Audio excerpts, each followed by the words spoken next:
नमस्कार नमस्कार नमस्कार। हाँ भाई, ऑडियो वीडियो क्लियर है सभी को? हो गया, चलो ठीक है। ये वाला ऊपर कर दो, आखिरी वाला। हाँ, नमस्कार मेरे प्यारे बच्चों, कैसे हैं आप सभी? क्या हाल चाल सभी के? Very very very good evening सभी को, वेरी गुड इवनिंग सभी को। कैसे है सभी?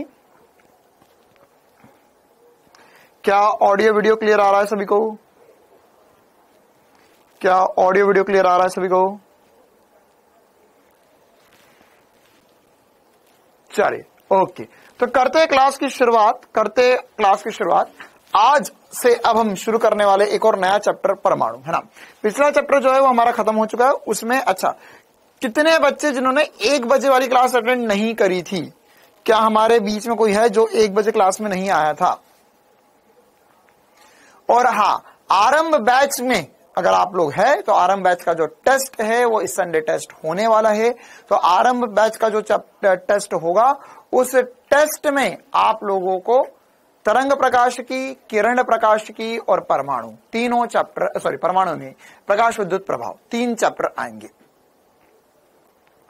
3 चैप्टर आएंगे ना, परमाणु नहीं आएगा। चलो हाँ, अगर आप लोगों में से कोई नहीं आया था तो मैंने उस क्लास में द्रव्य तरंगे क्या होता है वो बताया था। उसके कुछ क्वेश्चंस होंगे, वो मैं आखिरी में ही डिस्कस करूंगा। अभी हम नया चैप्टर शुरू कर रहे हैं, परमाणु, है ना। परमाणु जो है वह एक इंपॉर्टेंट सा चैप्टर है। यह चैप्टर आसान चैप्टर ही होता है। इस चैप्टर में भी कोई बहुत मजेदार या कोई बहुत बड़ी बड़ी नई नई बातें हमें नहीं पढ़ना होता है। ये एग्जैक्टली जो आपने केमिस्ट्री में पढ़ा उसके जैसा ही होता है। इस चैप्टर में 2 भाग होंगे, 2 ही बातें पढ़नी है हमें, 2 क्लास का चैप्टर होगा ये, है ना। अभी हमारे पास एक्चुअल में अगर हम 2 बजे शुरू कर देते ये वाला चैप्टर तो 2 से 4, 4:15 बजे तक मैं खींच देता तो एक ही बार में खत्म हो जाता है ये चैप्टर। लेकिन अब हम इस चैप्टर को 2 बार में पढ़ेंगे। पहला पार्ट जो होगा उसमें, जैसे आज की क्लास होगी, आज की क्लास में हम लोग इस चैप्टर में परमाणु का मॉडल क्या होता है वो समझेंगे और बोहर का मॉडल क्या होता है ये समझेंगे बस। और उस पर कुछ छोटे मोटे सवाल करवाऊंगा मैं, और इसके अलावा मैं आपको जो द्रव्य तरंगे छूटा था हमारा उसके भी कुछ सवाल करवाऊंगा अभी की क्लास में। इसके बाद में जो दूसरा पोर्शन होगा, है ना, मतलब इसका लेक्चर नंबर 2, तो लेक्चर नंबर 2 आने वाले समय में जब हम पढ़ेंगे तो उस चैप्टर के अंदर या उस लेक्चर के अंदर हम हाइड्रोजन स्पेक्ट्रम क्या होता है और लाइमन, बार्मर, पास्टन, ब्रैकेट, पीफन जो सीरीज होती है वो कैसे होती है और उससे जुड़े सवाल करने वाले हैं।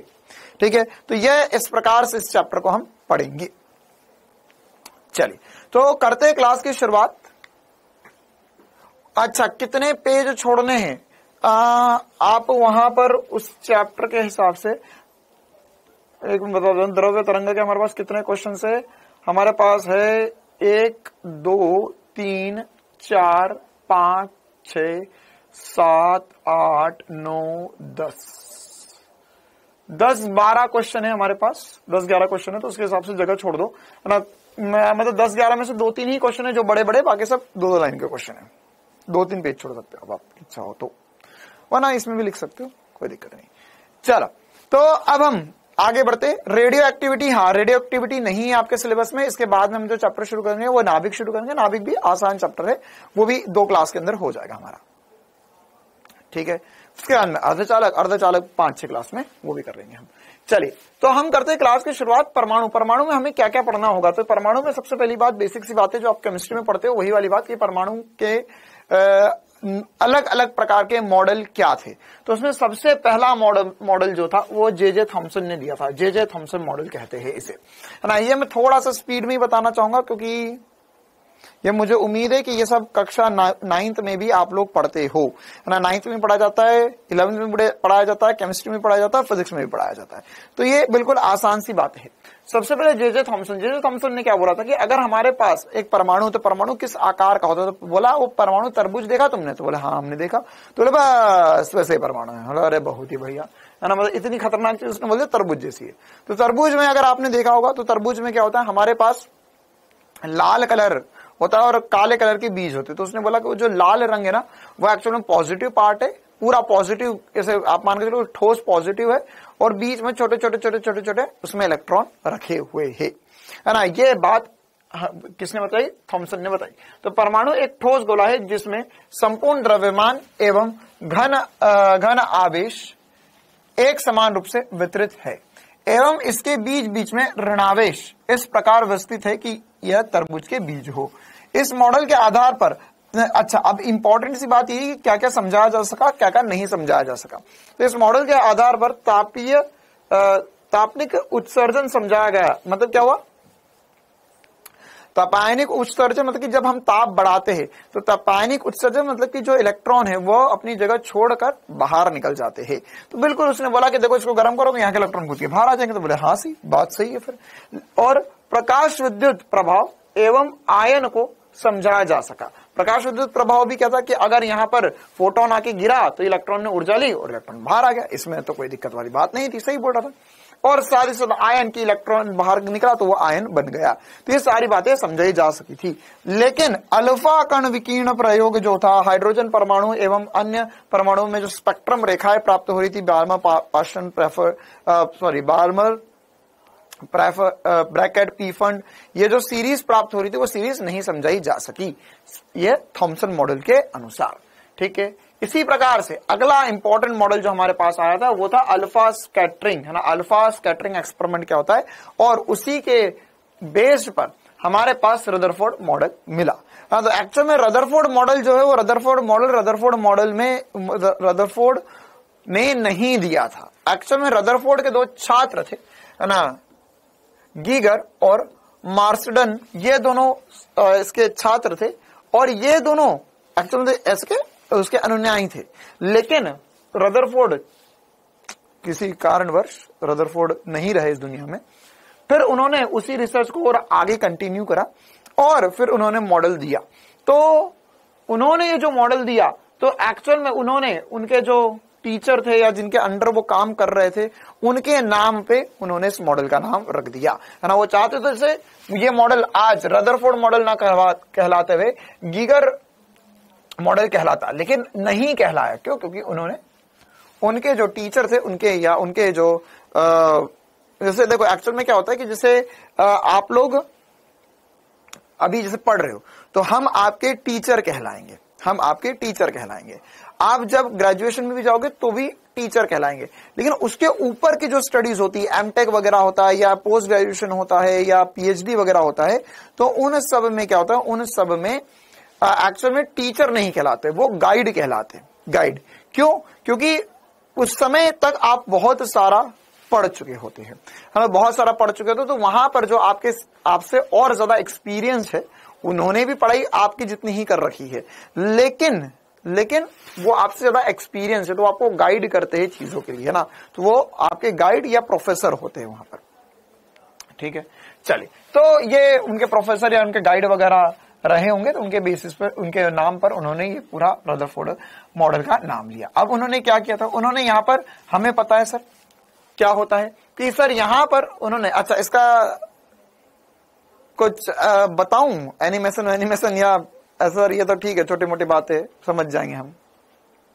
हाँ भाई, क्या एनिमेशन जानना है या इसके बगैर काम चल जाएगा? देखना है? अरे वाह, बहुत ही लालची लोग हो तुम।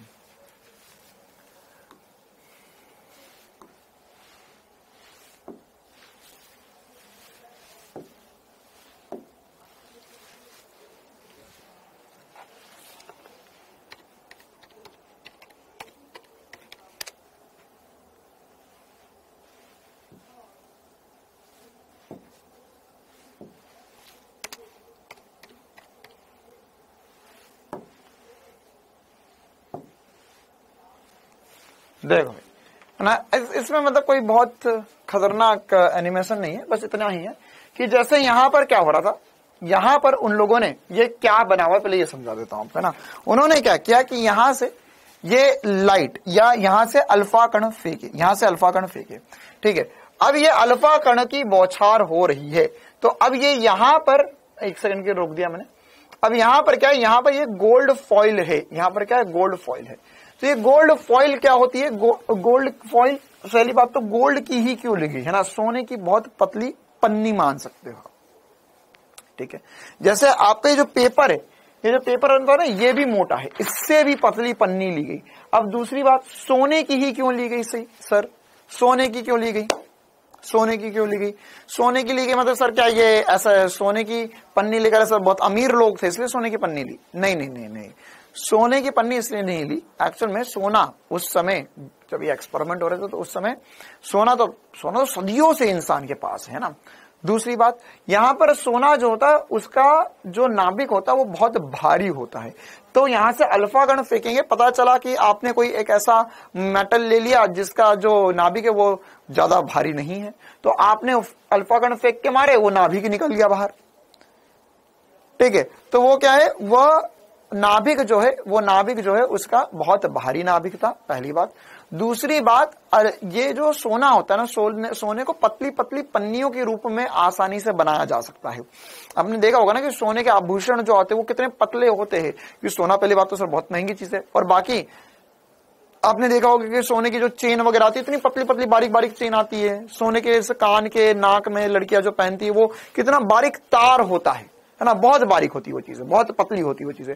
तो सोने को एक्चुअल में बहुत पतली पन्नियों के रूप में और बहुत पतले तार के रूप में मोड़ा जा सकता है, ये सोने का गुण होता है, क्योंकि उसके अलावा आप किसी को भी इतना पतला करने जाओगे वो टूट जाएगा, लेकिन सोना टूटता नहीं है। तो सबसे पतली पन्नी ली, क्यों ली गई पतली? क्योंकि जितनी पतली पन्नी होगी तो नीचे से अगर अल्फा कण मारेंगे उसके ऊपर, नीचे से अल्फा कण मारे जाएंगे तो बहुत पतली पन्नी है तो अल्फा कण को कम नाभिक मिलेंगे और अल्फा कण बाहर निकल जाएंगे। ठीक है, ज्यादा मोटी पन्नी निकल ले रही तो उसका मतलब क्या है कि कहीं ना कहीं हर एक अल्फा कण को कोई ना कोई नाभिक टकरा जाएगा, तो एक्सपेरिमेंट का रिजल्ट नहीं मिल पाएगा। ठीक है, तो मान के चलो यहां पर इसके अंदर ही एक नाभिक था हमने समझा। तो यहां से जब अल्फा कण फेंके गए तो क्या हो रहा है, देखो कुछ अल्फा कण सीधे किसी से निकल जा रहे और जो अल्फा कण इसके पास आ रहे वो इससे विचलित हो जाते हैं, अपने पथ से दूर भाग जाते हैं, है ना। ये अल्फा है। ये कैसे पता चला सर आपको ये अल्फा कण है? क्योंकि इसमें देखो 2 न्यूट्रॉन और 2 प्रोटॉन है, इसलिए अल्फा कण है वो। या अगर मैं बहुत सारे नाभिक समझू, यहाँ पे बहुत सारे नाभिक समझू, तो इसके हिसाब से अगर मैं इनका पथ देखना चाहूं तो इनका पथ कैसा होगा? देखो ये सारे के सारे आ रहे, मैक्सिमम जो है वो सीधे निकल जाते हैं, और कुछ जो होंगे मैक्सिमम तो सर सीधे निकल जाएंगे, लेकिन कुछ जो होंगे वो थोड़े से विचलित हो जाएंगे। मैंने बहुत ज्यादा जूम करके दिखाया आपको, ये नाभिक के बहुत करीब है, लेकिन अगर मैं व्यापक रूप से देखूं तो नाभिक तो सर अगर बहुत सारे नाभिकों के हिसाब से समझा जाए तो सर ये कण जो होंगे वो मैक्सिमम कण सीधे सीधे निकल जाते हैं, बाकी कुछ कण इधर या कुछ कण उधर चले जाएंगे जो नाभिक के बहुत नजदीक जाएंगे। ठीक है, तो यही बात यही एक्सपेरिमेंट हुआ, और ये वाला एक्सपेरिमेंट ने हमें क्या बताया वो अब हमें समझना होगा। ठीक है, चलिए तो यहां पर हम आगे बढ़ते हैं और ये सारी कहानी को आगे और ले जाते हैं।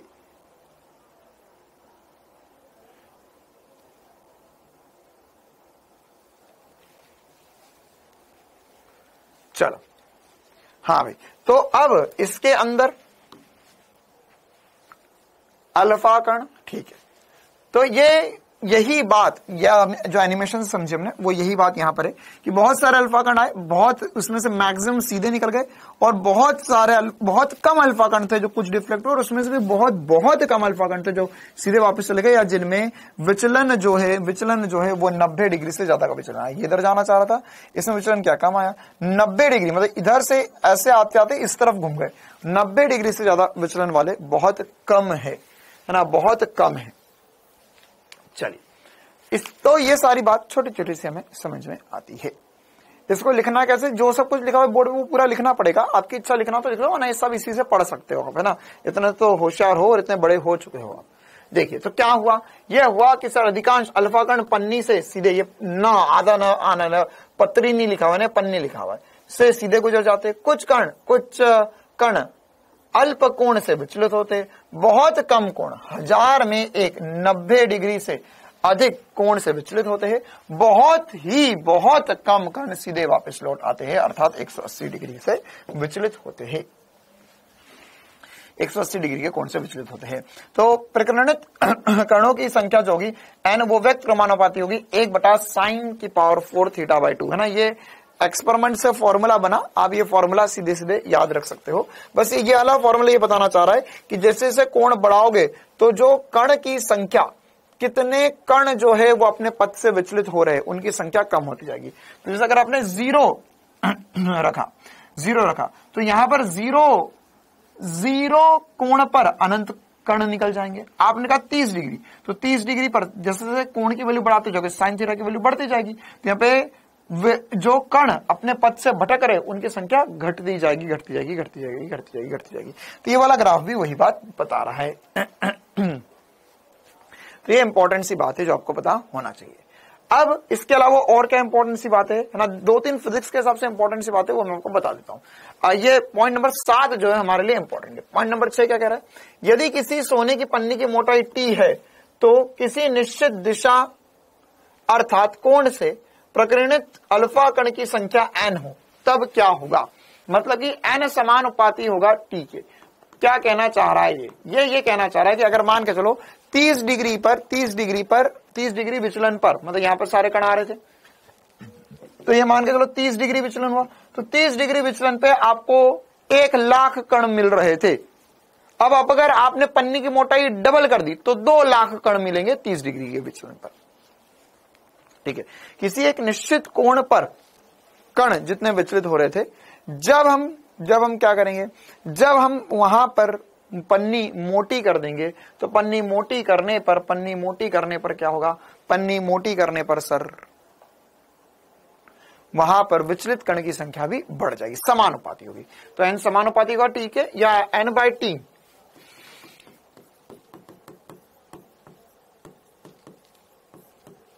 n बाई टी नियतांक होगा, n1 बाई t1 बराबर होगा n2 बाई t2 के। अच्छा, इसी प्रकार से अगली बात, ये सबसे इंपॉर्टेंट है हमारे लिए क्योंकि इसमें फिजिक्स लगेगी। निकटतम दूरी, देखो क्या होगा, अगर मान के चलो यहां पे एक नाभिक है, अच्छा नाभिक में z क्या होता है, नाभिक में z और a क्या पता है, t टाइम। अरे मूर्ख बालक, मैं बोल रहा हूं t पन्नी की मोटाई है, क्या बोला गया है यहां पर, पन्नी की मोटाई t है, टाइम क्यों बोलूंगा t।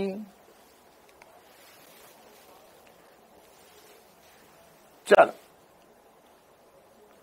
तो यहां पर z क्या होता है, z होता है एटॉमिक नंबर, प्रोटॉन होता है। बहुत ही बढ़िया। और कोई जो इस साल नीट नहीं देना चाहता है, एटॉमिक वेट होता है, और भी बढ़िया। हाँ, z क्या होता है, एटॉमिक नंबर होता है, और वही क्या होता है, प्रोटॉन की संख्या होता है। तो ये प्रोटॉन कितने हैं इसमें, मतलब बेसिकली इसके अंदर आवेश कितना, वो इससे ही पता चलेगा। नाभिक है, नाभिक है ना, ये एटम नहीं है, ये क्या है, नाभिक है, इसमें इलेक्ट्रॉन नहीं बनाए मैंने। तो इसमें अगर z या प्रोटॉन की संख्या या एटॉमिक नंबर बोल सकते हैं, तो ये एक नाभिक रखा है, ये सोने का नाभिक है, गोल्ड का है। तो यहां से अगर मान के चलो हमारे पास एक अल्फा कण आया, कौन सा कण आया, अल्फा कण। अच्छा, अल्फा कण बेसिक सा फिजिक्स से ध्यान समझना, अल्फा कण आ रहा है इसके पास v चाल से, कितने से आ रहा है, v चाल से आ रहा है। तो v चाल से आएगा नहीं सर, टकराएगा नहीं। क्यों नहीं टकराएगा, क्योंकि अगर ये v चाल से आ रहा है, इसका द्रव्यमान कितना होगा, इसका द्रव्यमान हम 4m बोल सकते हैं। क्यों, क्योंकि अगर मान के चलो इसका द्रव्यमान बोलना, तो इसका द्रव्यमान हम क्या बोलेंगे, इसका द्रव्यमान बोलेंगे हम z into M, z into, अच्छा सॉरी z नहीं बोलना पड़ेगा, यहाँ पे a बोलना पड़ेगा, एटॉमिक मास बोलना पड़ेगा। ठीक है, क्योंकि उसमें प्रोटॉन और न्यूट्रॉन दोनों होंगे। अच्छा, आवेश बोलना होगा तो आवेश z के कारण होगा। तो यहां पर ये 4m द्रव्यमान, 4m द्रव्यमान क्या बोलते हैं, प्रोटॉन का 4 गुना होता है या न्यूट्रॉन का 4 गुना होता है। 2 प्रोटॉन 2 न्यूट्रॉन मिलकर एक अल्फा कण बनाएंगे। अब ये आया बहुत तेजी से आया सर, डिंग डिंग डिंग डिंग डिंग डिंग, और ये यहां तक आएगा, कहीं आया न्यूनतम दूरी तक और पलट गया। तो ये जो न्यूनतम दूरी, निकटतम दूरी जो है, वही अब हम कैलकुलेट कर रहे हैं। इस दूरी को मैं r0 बोल देता हूं, क्या बोल देता हूं, r0। तो कैसे कैलकुलेट करेंगे, बिल्कुल आसान सा फिजिक्स है। देखो क्या हो रहा है, जब ये चल रहा है तो इसके पास कौन सी ऊर्जा है, गतिज ऊर्जा है, 12 mv²। बिल्कुल सर। अच्छा, 4m बोल देता हूं मैं, 4m क्यों बोल रहा हूं बार बार, यहां पर देखो, यहां पर वैसे m लिखा हुआ है, इसने m क्या बोला हुआ है, इसने m जो बोला है वह हमारे पास अल्फा कण का द्रव्यमान है। अगर आपको क्वेश्चन में प्रोटॉन का द्रव्यमान दिया है तो 4m करना होगा। अल्फा कण का द्रव्यमान है तो फिर हम यहां पे केवल m लिख सकते हैं, कैपिटल M लिख देता हूं इसे, है ना। तो यहां पे 4m जो होगा वो कैपिटल M के बराबर होगा। कैपिटल M क्या होगा, अल्फा कण का द्रव्यमान। अच्छा, ये किसके बराबर होना चाहिए, ये बराबर होना चाहिए, देखिए सर यहां पर ये इसकी चाल जो होगी, इसकी चाल, इसकी गतिज ऊर्जा जो होगी, इसकी गतिज ऊर्जा जो होगी वह होगी हाफ mv²। इसकी गतिज ऊर्जा कितनी होगी, हाफ mv² गतिज ऊर्जा होगी। अभी हाफ mv² गतिज ऊर्जा जो किस में जाएगी, ये जाएगी, ये जैसे जैसे पास आएगा तो इसकी स्थितिज ऊर्जा में चली जाएगी।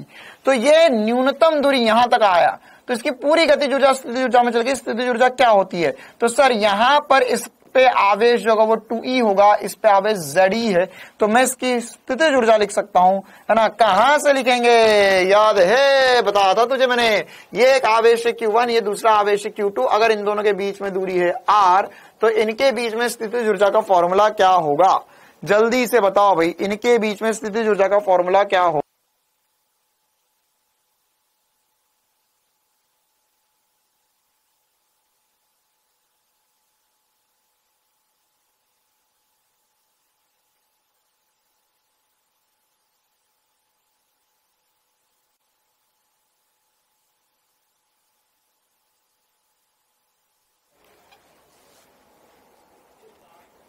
हाँ, ये क्या होगा, ऊर्जा जो होगी सर K Q1 Q2 बटे में R होगी। तो यही ऊर्जा में यह चले जाएगा तो हो जाएगा K Q1 जो होगा वो होगा 2E इंटू ZE अपॉन में R0 का स्क्वायर। तो इसको सॉल्व करके हम R की वैल्यू निकाल सकते हैं कि न्यूनतम कितनी दूरी जो होगी, न्यूनतम कितनी दूरी यह चलेगा। क्लियर है मामला, क्या ये सभी को समझ में आया, अरे बोल प्यारे, आया नहीं आया।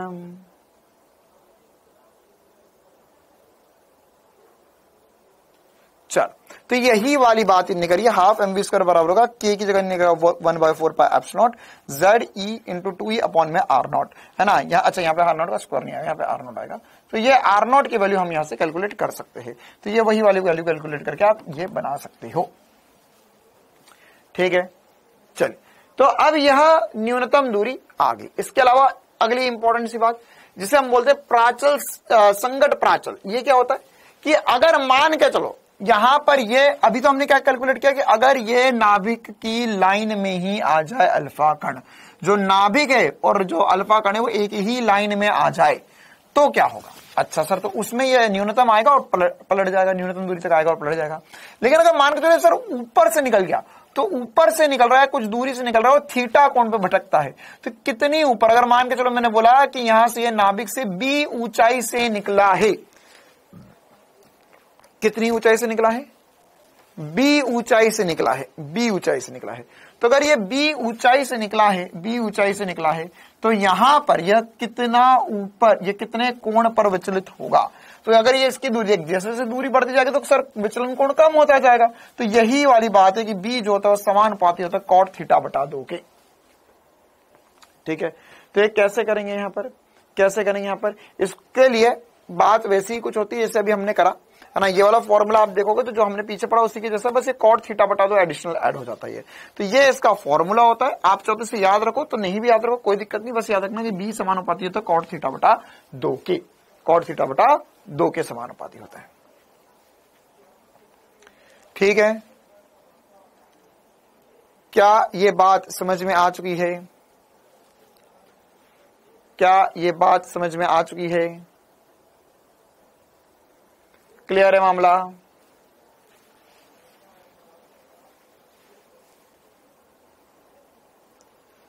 चलिए, अगर ये समझ में आता है तो अब हम रदरफोर्ड मॉडल क्या था वो समझ सकते हैं। रदरफोर्ड ने मतलब ये एक्सपेरिमेंट किया, इसका कंक्लूजन आया, तो उसके कंक्लूजन पे क्या मॉडल दिया वो अब हमें समझना होगा, है ना। तो रदरफोर्ड का मॉडल क्या था, तो अल्फा कण अल्फा कण के प्रकीर्णन प्रयोग पश्चात हमें एक मॉडल मिला। क्या दिया इसने, क्या क्या इंपॉर्टेंट सी बातें बोली। इसने बोला कि यहां पर जो परमाणु होता है उसका आकार 10⁻⁻10 मीटर या एक एंगस्ट्रॉम के आकार का होता है, और नाभिक जो होता है 10⁻⁻15 मीटर या एक फर्मी के आकार का, एक फर्मी के आकार का। यहां पर हमारे पास क्या होता है, हमारे पास एक फर्मी के आकार का इसमें परमाणु होता है। अगली बात, परमाणु का समस्त द्रव्यमान एवं आवेश एक अल्प क्षेत्र में केंद्रित होता है। नाभिक धनावेशित होता है, इसका आकार 10⁻⁻15 मीटर या एक फर्मी के आकार का होता है, एक एफएम बोलते हैं हम इसे। इसके साथ ही साथ परमाणु का अधिकांश भाग खोखला होता है एवं नाभिक के चारों ओर इलेक्ट्रॉन इस प्रकार भ्रमण करते हैं कि इस जैसे कि पृथ्वी सूर्य के चारों ओर परिक्रमा करती है। क्या तीनों पॉइंट सभी को क्लियर है? हाँ भाई, तीनों पॉइंट पढ़ लो और जल्दी से एक बार बताओ, क्या ये तीनों पॉइंट क्लियर है सभी को?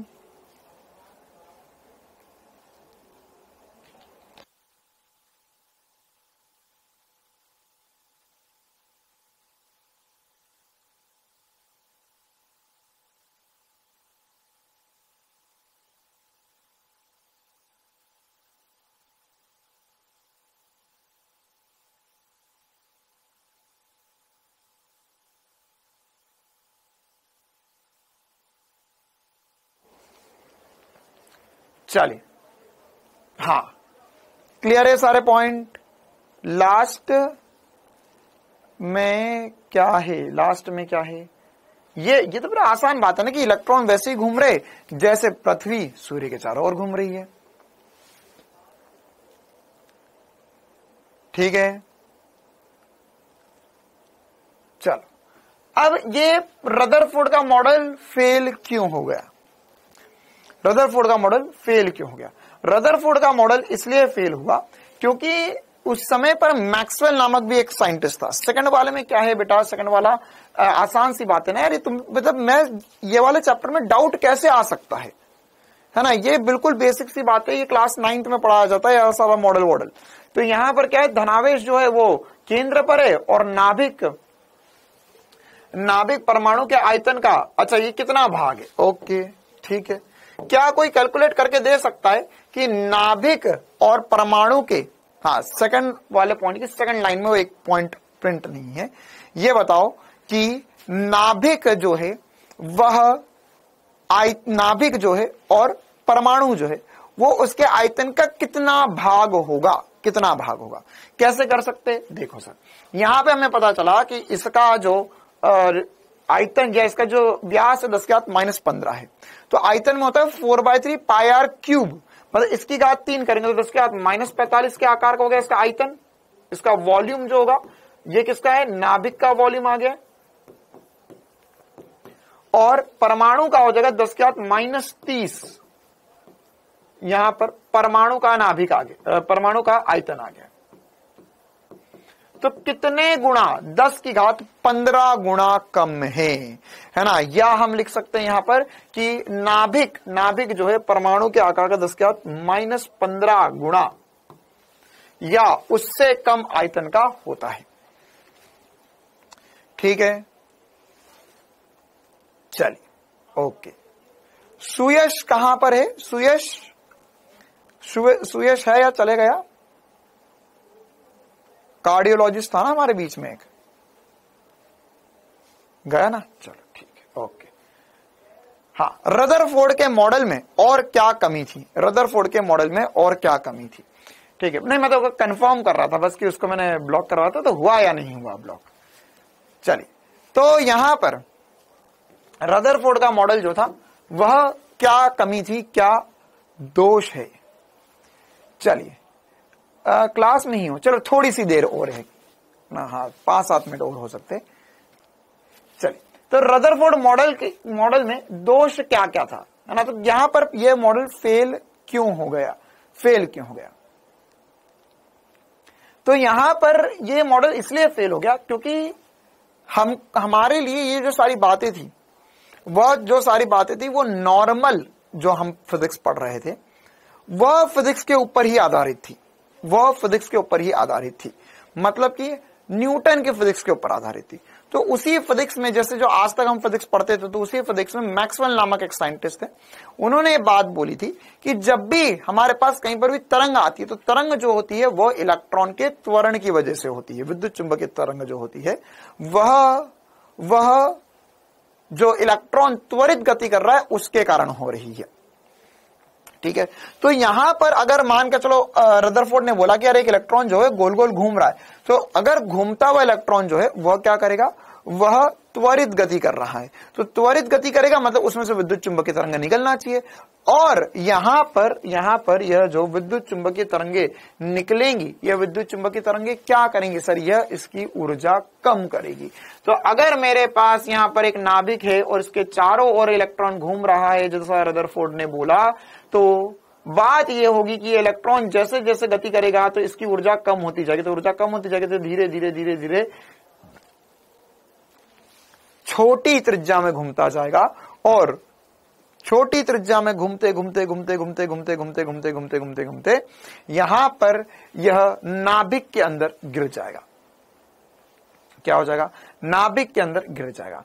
और जैसे ही यह नाभिक के अंदर गिरेगा, जैसे ही यह नाभिक के अंदर गिरेगा, तो नाभिक के अंदर गिरते ही यह नाभिक और इलेक्ट्रॉन एक दूसरे में टकरा जाएंगे, मामला खत्म हो जाना चाहिए, और हमारे पास किसी भी प्रकार का नाभिक जो है वह अस्तित्व में नहीं होना चाहिए। यह बात बोली थी, लेकिन ऐसा तो नहीं होता, नाभिक तो अस्तित्व में होता है। तो यही वाली बात यहां पर लिखी गई है। चलिए, साथ ही साथ यहां पर यह मॉडल के आधार पर, अच्छा ये एक बार देख लो, जो मैंने बोला वही लिखा हुआ है, पढ़ के भी बता देता हूं। यह परमाणु के अस्तित्व को नहीं समझा पाया। क्यों नहीं समझा पाया? क्योंकि क्लासिकल फिजिक्स के अनुसार, विद्युत चुंबकन के सिद्धांत के अनुसार एक त्वरित आवेश ऊर्जा उत्सर्जित करता है। अतः वृत्तीय कक्षा में घूम रहे इलेक्ट्रॉन भी ऊर्जा उत्सर्जित करेंगे, क्योंकि इलेक्ट्रॉन धीमे धीमे अपनी ऊर्जा खो देगा, अर्थात इसके वृत्तीय कक्षा की त्रिज्या कम होती जाएगी और अतः इलेक्ट्रॉन नाभिक में गिर जाएगा। इसके अलावा इस मॉडल के आधार पर परमाणु का स्पेक्ट्रम सतत होना चाहिए।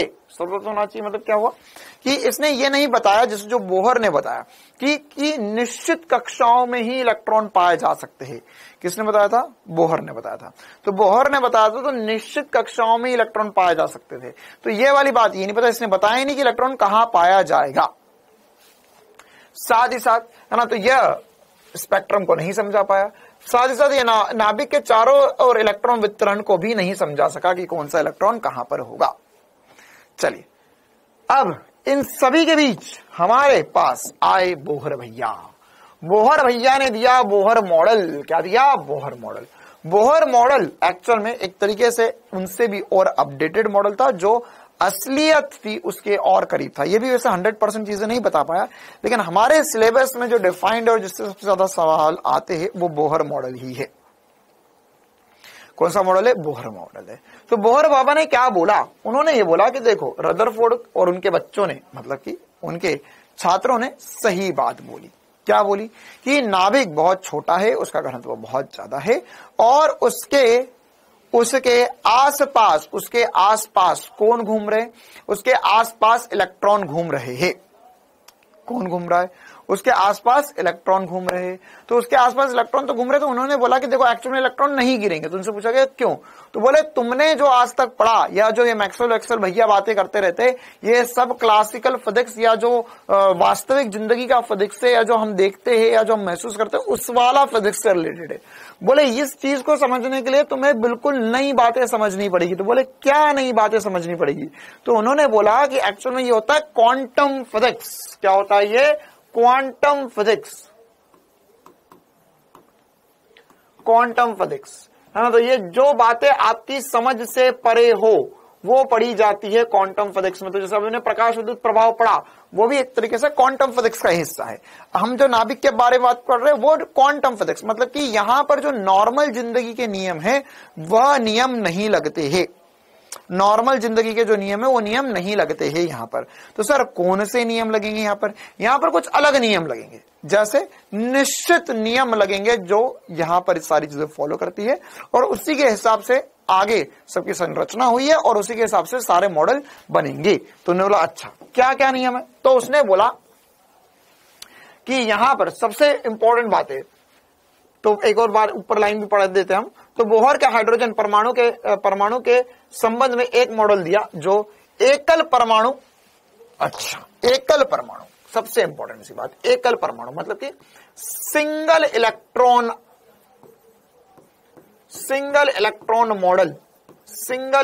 मॉडल, एकल परमाणु model. Sir single electron model क्या होता है?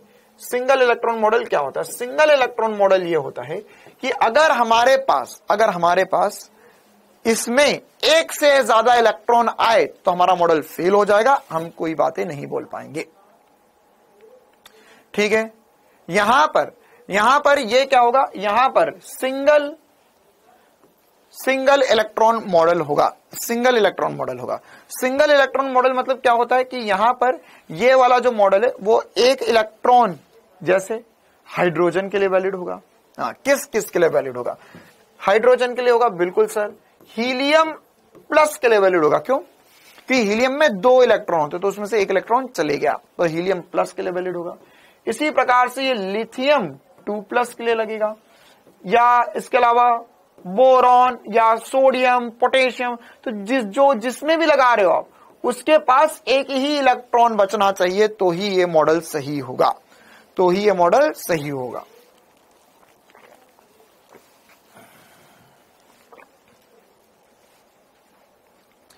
तो यहां पर ये नीट में 2020 में डायरेक्ट सवाल पूछा गया था। आपको 4 चीजें दी गई थी, बोला था भैया बताओ इनमें से ये बोहर का मॉडल किसके लिए नहीं लग सकता। तो जो सिंगल इलेक्ट्रॉन नहीं होंगे, एक ऑप्शन में ऑक्सीजन भी था, लेकिन ऑक्सीजन में उनने 2+ कर रखा है, तो उस पर नहीं लगेगा। लिथियम पर लगेगा, सोडियम पर लगेगा, सब पे लगेगा जिनमें एक इलेक्ट्रॉन बचना चाहिए। चलिए, इसी प्रकार से इलेक्ट्रॉन नाभिक के चारों ओर ऊर्जा को उत्सर्जित न करने वाली निश्चित वृत्ताकार कक्षाओं में ही परिक्रमण करता है। क्या बोला उसने बोला कि एक्चुअल में जो नाभिक के चारों ओर इलेक्ट्रॉन घूम रहा है वो निश्चित कक्षाओं में ही घूम रहा है। निश्चित कक्षाओं में घूम रहा है, इसका मतलब क्या है कि वह ऐसा नहीं कहीं भी बीच में घुस जाएगा। जैसे उसने बोला हम इंसान कैसे रहते हैं? 0, first floor, second floor, third floor, fourth floor पे रहते है ना। एक बिल्डिंग है तो एक बिल्डिंग में इंसान या तो फर्स्ट फ्लोर पे होगा, पहली मंजिल पे होगा, दूसरी मंजिल पे होगा, तीसरी मंजिल पे होगा, चौथी मंजिल पे होगा, कहीं बीच में इंसान नहीं रह सकता, हवा में लटका हुआ नहीं रह सकता। तो वैसे ये इलेक्ट्रॉन भी है। साथ ही साथ बोहर ने बताया कि यहां पर जो इलेक्ट्रॉन होते हैं उनका कोणीय संवेग, ये सबसे इंपॉर्टेंट सी बात जो बोहर ने बोली, जिसके आधार पर आगे सारी चर्चा होगी कि कोणीय संवेग mvr बराबर होता है nh/2πk। क्या होता है? nh/2πk। ठीक है, साथ ही साथ n की वैल्यू 1, 2, 3 कुछ भी हो सकती है, और ये होती है मुख्य क्वांटम संख्या। मुख्य क्वांटम संख्या मतलब कि n की वैल्यू 1 रखोगे तो फर्स्ट ऑर्बिटल की सारी चीजें निकलेगी, n की वैल्यू 2 रखोगे तो सेकंड ऑर्बिटल की, n की वैल्यू 3 रखोगे तो थर्ड ऑर्बिटल की सारी चीजें, या सारी मतलब जैसे वेग, त्रिज्या, ऊर्जा, आवर्तकाल, ये सब आप निकाल सकते हो। तो यहां पे Rn क्या है? nवीं कक्षा में त्रिज्या। Vn क्या है? nवीं कक्षा में इलेक्ट्रॉन की चाल। जब इलेक्ट्रॉन एक स्थायी कक्षा से दूसरी स्थायी कक्षा में संक्रमण करता है तभी केवल ऊर्जा को उत्सर्जित करता है। तो सबसे इंपॉर्टेंट सी बात जो थी वो वाली बात बोहर ने बता दी। क्या बता दी बोहर ने वाली बात? कि भैया आप यहां पर ये वाला जो मॉडल है, इस मॉडल के अंदर आप ऐसा बोल सकते हो कि इलेक्ट्रॉन हमेशा इधर उधर नहीं भागेगा, वो एक कक्षा से दूसरी कक्षा में जाएगा, गोल गोल घूमते हुए ऊर्जा उत्सर्जित नहीं करेगा। जब वो एक कक्षा से दूसरी कक्षा में जाएगा तभी वो ऊर्जा को उत्सर्जित करने वाला है। चलिए, तो अब हम आगे बढ़ते हैं और हम कुछ और लास्ट काम की बातें कर लेते हैं। लास्ट क्यों बोल रहे हैं सर हम यहाँ पे? क्योंकि ये थ्योरी ऑलमोस्ट खत्म हो चुकी है, इसमें फॉर्मूले बनेंगे, है ना। हाँ बिल्कुल, ये एग्जैक्टली केमिस्ट्री में पढ़ा वही है, बोहर मॉडल केमिस्ट्री और फिजिक्स में बदल नहीं जाएगा। तो यहां पर क्या होगा, यहां पर अगर हम हाइड्रोजन की बात करें, हाइड्रोजन या हाइड्रोजन लाइक आइटम्स, हाइड्रोजन के जैसे आइटम्स की बात करें, तो यहाँ पर उसकी त्रिज्या, अच्छा ये फॉर्मूले बनते कहां से वो मैं एक बार आपको बता देता हूं। देखो, मान के चलो हमारे पास यहाँ पे नाभिक है, तो नाभिक में Ze एटॉमिक नंबर है, और यहां पर अब हमें तो बात करनी है एक इलेक्ट्रॉन के लिए ही। सर हमेशा बात किसके लिए होगी? एक इलेक्ट्रॉन के लिए ही होगी, एकल परमाणु। तो यहां पर एक इलेक्ट्रॉन अगर इसके चारों ओर घूम रहा है, तो इनके मध्य जो बल लगेगा तो सर वह कूलम के नियम के अनुसार हम बल लिख सकते हैं। ये हो जाएगा, है ना, ये कितना बल लगेगा सर, ये बल हो जाएगा k Q1 Q2 बटे में R का स्क्वायर, यह हो जाएगा k ZE into E upon में R का स्क्वायर, ये बल होएगा, ये बल होगा। अब जो कि यह गोल गोल घूम रहा है, जो कि यह गोल गोल घूम रहा है, तो ये वाला जो बल होगा वह बराबर होगा mv स्क्वायर बटे में R के, mv स्क्वायर बटे में R के, ये हो जाएगा k ZE into E upon में R का स्क्वायर। तो एक R से एक R कट जाएगा, यहां पर बचेगा mv स्क्वायर बराबर होगा k ZE स्क्वायर अपॉन में R। ठीक है, ये एक संबंध बना, ये एक संबंध बना। ये क्या है, R और V में पहला संबंध है। साथ ही साथ यहां पर अब हम क्या कर सकते हैं, हम यहां पर इसमें mv स्क्वायर बटा R या mv स्क्वायर या R को इधर ले जाओ, और यहां पर हमें ऑलरेडी पता है सर mvr, है ना, एक काम करो उसको ऊपर मल्टीप्लाई कर देते हैं, लिख सकता हूं मैं mvr इंटू R बराबर होगा k ZE square into R कहां से आ गया, ये सॉरी ये V आएगा, mvr इंटू V कहां से आ गया, एक और V का स्क्वायर है यहां पर, है ना, तो एक भी बाहर रख दिया। क्यों रख दिया, क्योंकि मुझे पता है, बोहर ने एक और बात बोली कि इसका mvr जो होगा वह nh अपॉन में 2 पाई के बराबर होगा, तो यहां पर इसे हम nh अपॉन में 2 पाई रख देंगे,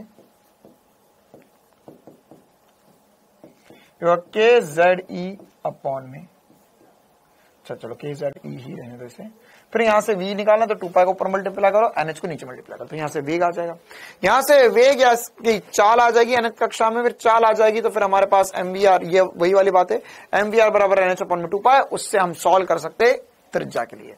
सॉल्व कभी नहीं करना होगा आपको बस ये बातें ध्यान रखना होगी कि R और V जो है वो किन किन पर निर्भर करता है, उसका फॉर्मूला क्या होता है। तो सबसे पहली बात कि nth कक्षा में त्रिज्या, nth कक्षा में चाल।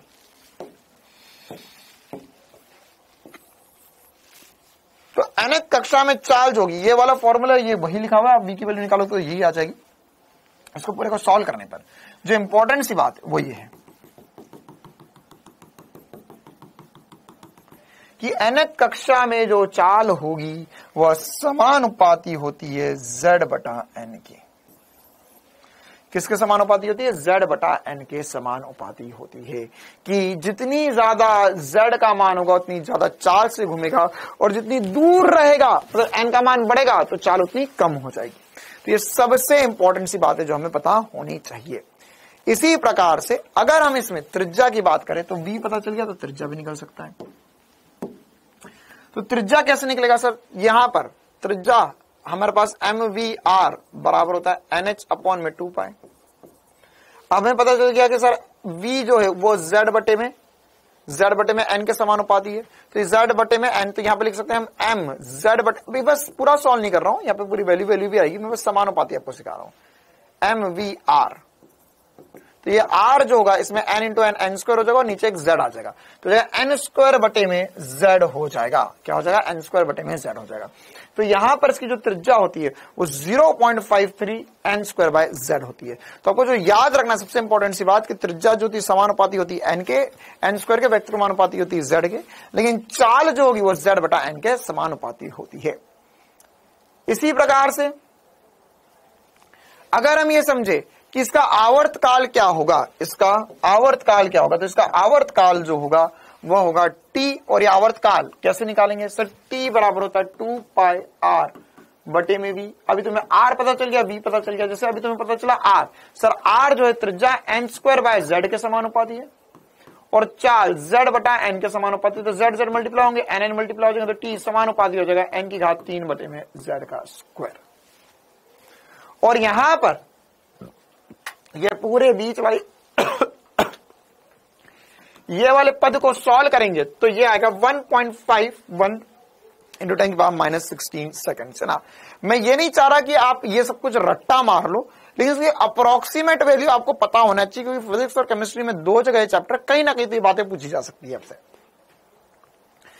तो ये वैल्यू 0.53, ये 2.2 इंटू 10 की पावर 6 है ना। ये मुझे नहीं पता केमिस्ट्री में रटवाते हैं या नहीं रटवाते, लेकिन फिजिक्स के हिसाब से बोल रहा हूँ कि थोड़ा बहुत अप्रोक्सीमेट आपको मान याद होना चाहिए। हो सकता है कि क्वेश्चन में डायरेक्ट पूछा भी था पिछले साल, है ना। मतलब उसमें एक कक्षा की त्रिज्या दे दी, ये एक कक्षा की चाल दी, दूसरे की पूछ ली, एक कक्षा का आवर्त काल दे दी, दूसरे का पूछ ली, एक कक्षा की त्रिज्या दी, दूसरे की पूछ ली, तो देकर दूसरे की पूछ ली, लेकिन डायरेक्ट भी पूछी जा सकती है। 1.5 न्यूटन की पावर -16 सेकंड। देखो कितनी तेज इलेक्ट्रॉन एक चक्कर कर लेता है, कितना कम समय है। इसके अलावा, है ना, अच्छा देखो एक और इंपॉर्टेंट सी बात कि यहां पर इसकी चाल जो है तो चाल बहुत ज्यादा है और इसका द्रव्यमान बहुत कम है। मतलब कि इसका द्रव्यमान जो है डेरिवेशन किया करवाया था, बिल्कुल सही बात बेटा। तो यहां पर इसकी चाल जो है वो बहुत कम है, लेकिन चाल ज्यादा है लेकिन द्रव्यमान बहुत कम है। इसी वजह से डी ब्रोगली ने बोला था 1 बजे वाली क्लास में आकर, क्या कि भैया इलेक्ट्रॉन जो है वो तरंग की भांति व्यवहार कर सकता है या करेगा ही करेगा। वही वाली बात है यहां पे लिखी हुई। चलिए आगे बढ़ते। सबसे इंपॉर्टेंट सी बात, ऊर्जा ऊर्जा ऊर्जा ऊर्जा। देखो ऊर्जा बहुत इंपॉर्टेंट सी बात है ना, सबसे इंपॉर्टेंट सी बात इसमें ऊर्जा है। तो ऊर्जा जो है, ऊर्जा को एक बार मैं डिटेल में थोड़ा सा पहले समझा देता हूं आपको, ठीक है। फिर फॉर्मूले वगैरह जो भी बनेंगे वो आप देख सकते हो।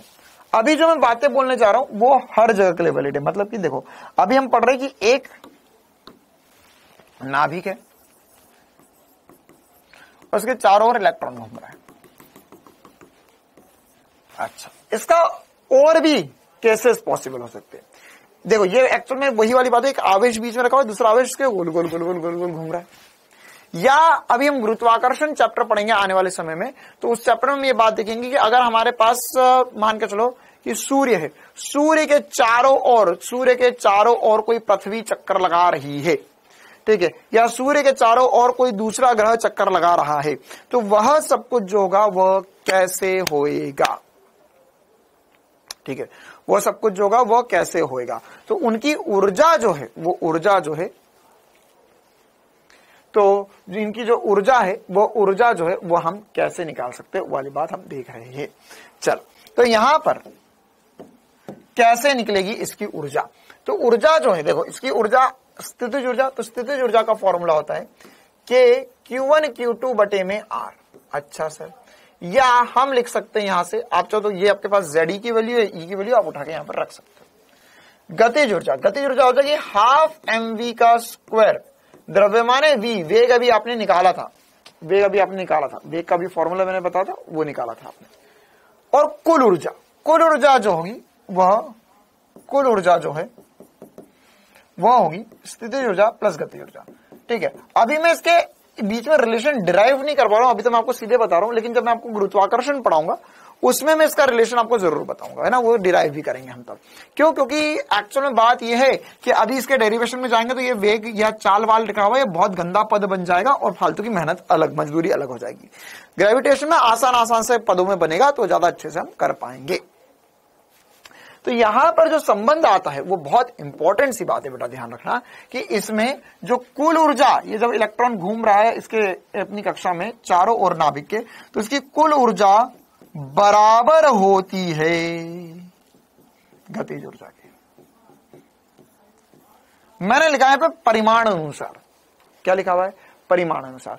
परिमाण अनुसार क्यों लिखा हुआ है? क्योंकि एक्चुअल में बात ये होती है कि इसकी कुल ऊर्जा जो होती है वो हमेशा नेगेटिव होती है, स्थितिज ऊर्जा भी नेगेटिव होगी। क्यों? क्योंकि एक आवेश पॉजिटिव है, एक आवेश नेगेटिव है, और गतिज ऊर्जा तो हमेशा पॉजिटिव ही होती है सर। तो वैल्यू खेलोगे, है ना, ध्यान से सुनना, क्योंकि ये क्वेश्चन में आपको बताया बोलेगा कि गतिज ऊर्जा, स्थितिज ऊर्जा या कुल ऊर्जा पूछी, और बहुत बार इस पर नीट में सवाल आया है, और तुम जो रटे हो कौन सी ऊर्जा तुम्हें भी नहीं पता, तो तुक्का लगा देते हो फिर वहां पर। तो क्या बोल रहा हूं, गतिज ऊर्जा और स्थितिज ऊर्जा आपस में वैल्यू वाइज बराबर है। मतलब कि देखिए एक नेगेटिव में एक पॉजिटिव में, लेकिन ये वैल्यू समान आती है। साथ ही साथ यहां पर जो स्थितिज ऊर्जा होगी वह स्थितिज ऊर्जा कितनी होगी सर? तो इन सब की आधी स्थितिज ऊर्जा होती है, या आप ऐसा लिख सकते हो कि स्थितिज ऊर्जा की आधी ये वाली वैल्यूज होती है, ठीक है।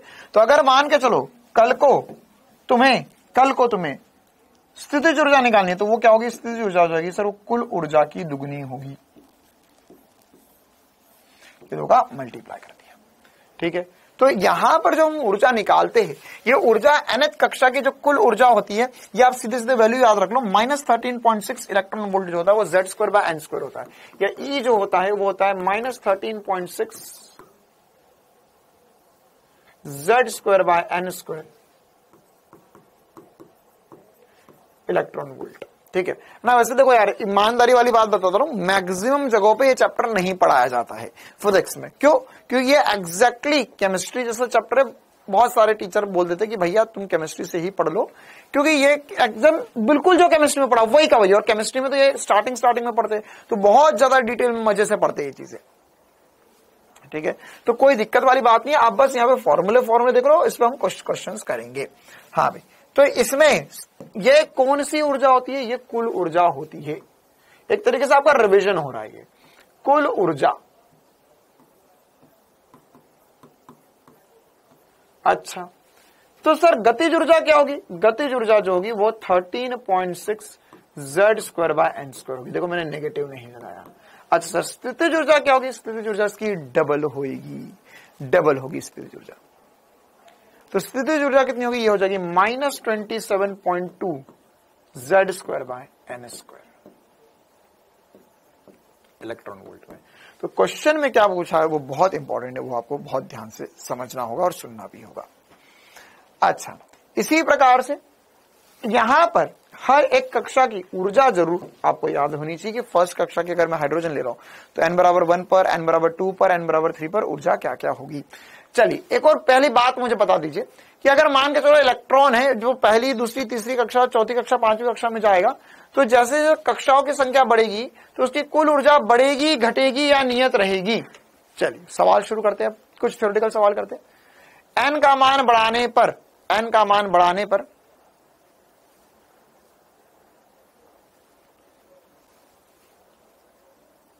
कुल ऊर्जा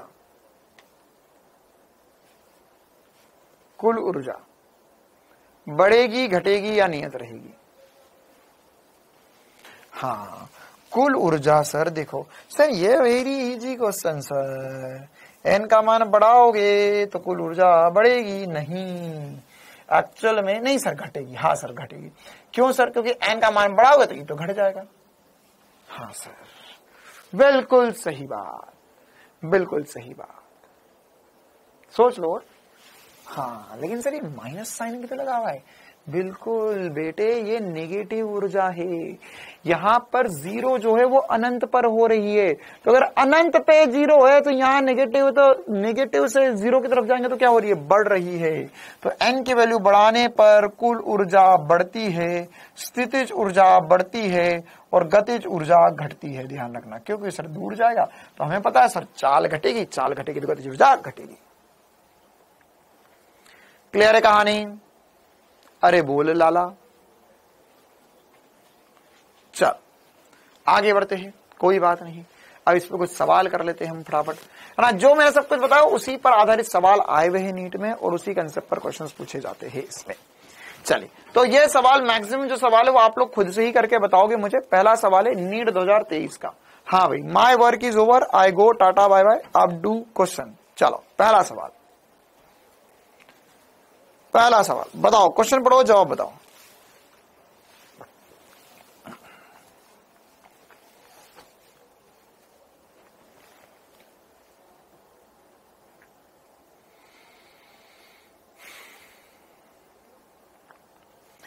क्या है क्वेश्चन में? क्वेश्चन बोला है कि सर हाइड्रोजन परमाणु में सबसे आंतरिक कक्षा की त्रिज्या जो है वो 5.3 × 10⁻⁻11 मीटर है। अच्छा, तीसरी कक्षा की त्रिज्या क्या होगी? Sir very difficult question sir. R जो होता है मेरे को वो याद नहीं है सर। Z²/n के समानुपाती जरूर होता है। अच्छा सर, मतलब क्या है कि यहां पर, अच्छा पहली बात तो ये लिखा हुआ कितना है? लिखा हुआ 5.3 × 10⁻11, या मैं चाहूं तो इसे लिख सकता हूं, ये 5.3 × 10⁻11 मीटर लिखा हुआ है। मैं चाहूं तो इसे 5.3 × 10⁻1 एमस्ट्रॉन्ग लिख सकता हूं, क्योंकि 10 के बाद -10 कौन ले गया? एमस्ट्रॉन्ग लिख गया। यह मैं इसे 0.53 एमस्ट्रॉन्ग लिख सकता हूं। सर ये तो मुझे पता था, बहुत बढ़िया, होशियार आदमी हो यार तुम। अच्छा, अब n की वैल्यू क्या होगी, तो n की वैल्यू सर बोला है कि यहां पर यह तीसरी कक्षा में, तो n क्या हो गया सर, n की वैल्यू 3 होगी, तो 3 का स्क्वायर 9, तो मतलब 9 गुणा त्रिज्या हो जाएगी, तो त्रिज्या 9 गुणा हो जाएगी, तो नई त्रिज्या क्या हो जाएगी, नई वाली त्रिज्या हो जाएगी सर 9 इंटू 0.53, या लगभग 9 का आधा, 9 का आधा, तो ये 4.77 एंगस्ट्रॉम के करीब आना चाहिए। नीट 2023 का latest question, very easy question. चलिए हाँ, 2022 में क्या पूछा था सवाल, जल्दी से पढ़ो, जवाब बताओ। सवाल में बोला है कि माना हाइड्रोजन परमाणु के प्रथम एवं द्वितीय उत्तेजित अवस्था, oh my God what is this उत्तेजित अवस्था। देखो एक अवस्था है n बराबर 1, मतलब क्या है, मूल अवस्था, n बराबर 2 प्रथम उत्तेजित अवस्था, पढ़ा केमिस्ट्री में। अच्छा तो देखो यहां पर ना T1 T2 कुल ऊर्जा दे दिया, कुल ऊर्जा, तो मतलब सर हमें T1 T2 नींद से जागो, T1 T2 आवर्तकाल होता है, लेकिन इसने ऊर्जा बोल दिया, तब क्या करे यार, ये चालाक बन रहा है बहुत। अच्छा तो T1 और T2 का अनुपात क्या होता है, सर हमें पता है कि ऊर्जा जो होती है वो समानुपाती होती है Z² के। क्या ये सही है, नहीं सर, n² के समानुपाती होती है। No sir, I don't remember क्या होती है। हाँ भैया बताओ क्या होगी ऊर्जा, Z² होता है, n² होता है। तो सर देखिए जैसे जैसे दूर जाएंगे तो यहां पर ऊर्जा बढ़नी चाहिए, तो सर n तो नीचे आना चाहिए, तो जगह Z² हो जाएगा। ठीक है, ओके। अब यहां पर हमें बोला है कुल ऊर्जा, तो T1 बटा T2 जो होगा सर वो N2 बटा N1 के स्क्वायर पर निर्भर करेगा। ओके सर, तो N2 कितना रे बाबा, N2 सर प्रथम और द्वितीय उत्तेजित अवस्था, द्वितीय उत्तेजित अवस्था मतलब 3 और प्रथम उत्तेजित अवस्था मतलब 2 का वर्ग 9:4 इज द आंसर। फिर से देख ले, धोखा मत खा जाना, जिंदगी है धोखे से भरी हुई। क्या बोला है यहाँ पर बोला हुआ है प्रथम एवं द्वितीय उत्तेजित अवस्था, प्रथम एवं द्वितीय उत्तेजित अवस्था। प्रथम मतलब सर, प्रथम मतलब पहली, अच्छा पहली उत्तेजित अवस्था मतलब ये n बराबर 2 हो गया और ये n बराबर 3 हो गया। क्लियर है मामला, n बराबर 2 और n बराबर 3 हो गया। ये क्या सीधा हो गया, अच्छा ये यहां पे N2 जो था, अच्छा ठीक है एक मिनट रुको, N2 जो था ये N2 था हमारा, ये N1 था, तो ये 2 सही तो है, उल्टा क्यों बोल रहे हो तुम लोग, ये उल्टा हो गया क्या, हाँ भाई उल्टा हो गया क्या,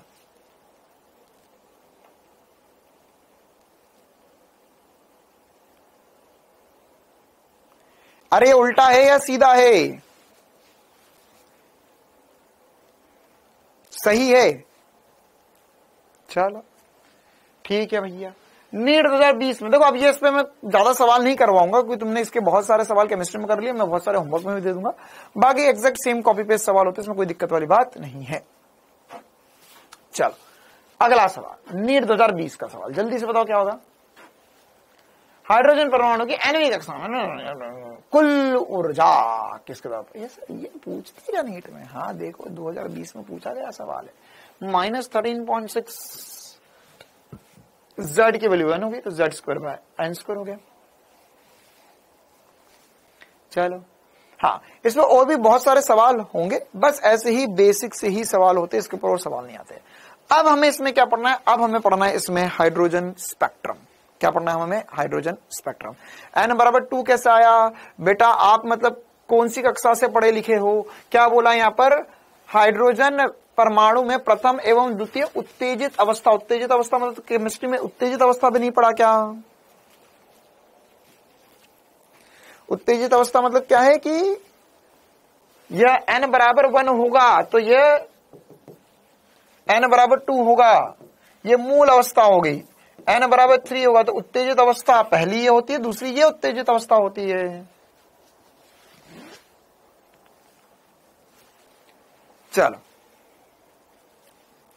वेरी गुड, हाँ भाई अब बचा हुआ थोड़ा सा समय जो है वो मैं डी ब्रॉगली पर सवाल करवाना चाहता हूं, कुछ डी ब्रॉगली के सवाल अच्छे आए हुए वो मैं आपको एक बार करवा देता हूं, बाकी इसके अलावा हमारा ये जो चैप्टर है वो मान के चलो कि हमने 70% चैप्टर खत्म कर दिया। आय हाय है सर, इसलिए मैं बोल रहा था कि अगर हमारे पास 1 घंटे के करीब होता ना, तो अभी अब आधे घंटा बचा हमारे क्लास में, अगर 1 घंटा होता तो मैं पूरा चैप्टर आज ही खत्म कर देता, क्योंकि है ना समय इज वेरी इंपॉर्टेंट। बट कोई बात नहीं, अगली बार जब मैं आऊंगा तो लाइमन बार्मर पास्चन सीरीज आपको करवा दूंगा, है ना। वो मुझे पता है आपने केमिस्ट्री में पढ़ी होती है, मैं फटाफट उसको रिवाइज करवाकर उस पर क्वेश्चंस करवा दूंगा और फिर हम नाभिक पढ़ लेंगे।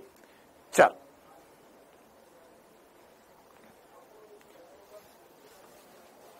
हाँ, अगर आपने सब केमिस्ट्री में लिखा हुआ तो आपको फिर से फिजिक्स कॉपी में नहीं भी लिखोगे तो भी चलेगा, आप बस ये नोट्स ऐसे ही सवाल संभाल के रख सकते हो। हाँ, नीट 2019 का सवाल ये किनको आएंगे, जिन्होंने 1 बजे वाली क्लास पढ़ी है उसके सवाल है ये सारे। 1 बजे वाली क्लास में हमने बहुत सारी बातें करी है, ठीक है।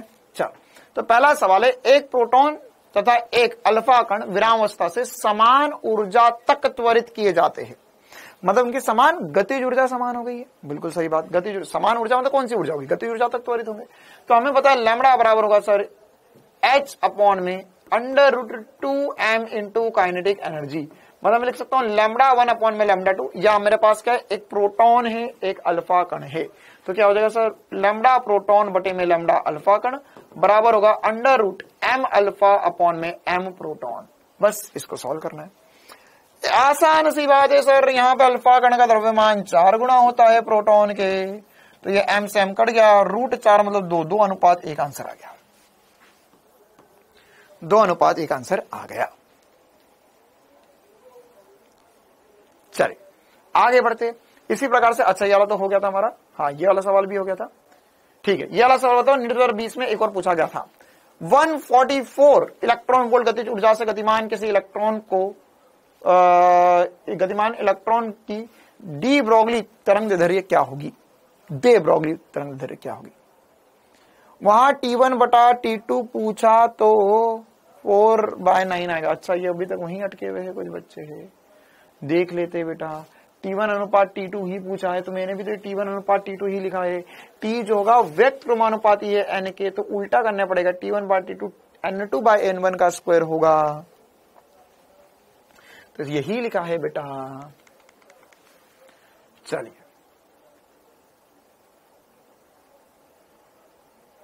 हैं, ये करा भी हमने, 1 मिनट रुक जाओ, ये सवाल हो गया। ओके, ये वाला सवाल हमने ये हटा देता हूं ना, क्योंकि अभी 1 बजे वाली क्लास में वाला क्वेश्चन हमने कर लिया था, ताकि हमें मामला गड़बड़ ना हो जाए। ओके ओके, ये वाला क्वेश्चन भी 1 बजे वाली क्लास में हो गया। अब हम ये वाला क्वेश्चन करेंगे। हाँ भाई, तो लैम्बडा क्या होता है, लैम्बडा होता है 0.101 √v एमस्ट्रॉन्ग में। अच्छा, जो सारे फॉर्मूले हमने एमस्ट्रॉन्ग में लिखे हैं, आप चाहो तो उसे नैनोमीटर में भी लिख लो, क्यों, क्योंकि हो सकता है बहुत बार क्वेश्चन में नैनोमीटर में दे, जैसे यहां पर दिया है। तो क्या बनेगा यहां से बताओ भाई। तो इसमें हमारे पास v की वैल्यू जो दी हुई है सर √v। अच्छा, गतिज ऊर्जा, अच्छा अच्छा अच्छा, 1 मिनट रुक जाओ, ये तो हमारे पास 144 इलेक्ट्रॉन वोल्ट गतिज ऊर्जा। अरे बाबा सर, ये तो मेरे को वोल्टेज मांगता, इसने तो गतिज ऊर्जा दे दी, मैं कैसे सॉल्व करूंगा। अच्छा 1 मिनट, यहां पर ये तो 12.27 या √v है ना, वो एक्चुअल में अल्फा करने के लिए था। हाँ, हमें इलेक्ट्रॉन दिया हुआ। अब सर ये v मेरे को सबसे पहली बात सर इसने दिया 114 इलेक्ट्रॉन वोल्ट, इसको मैं कैसे सॉल्व करेगा। हाँ सर, गतिज ऊर्जा जो होती है वो किसमें दी गई है, इलेक्ट्रॉन वोल्ट में होता है, Q इंटू वी होता है। तो अगर मान के चल मेरे पास गतिज ऊर्जा है 144, तो ये होगा आवेश E, ये वोल्टेज। अच्छा, तो 144 इलेक्ट्रॉन वोल्ट, तो इलेक्ट्रॉन वोल्ट भी तो क्या होता है सर, इलेक्ट्रॉन वोल्ट ही तो इलेक्ट्रॉन वोल्ट होता है, तो जो वोल्ट होता है वो 144 के बराबर होता, तो ये हो जाएगा √144, सॉरी 12 ये लगभग 12 ही लिखा हुआ है यार, है ना, 12.27 लिखा हुआ है, लगभग 12 लिख सकता है √144, क्योंकि हमें 144 का रूट करेंगे तो पार आ जाएगा। तो ये हो जाएगा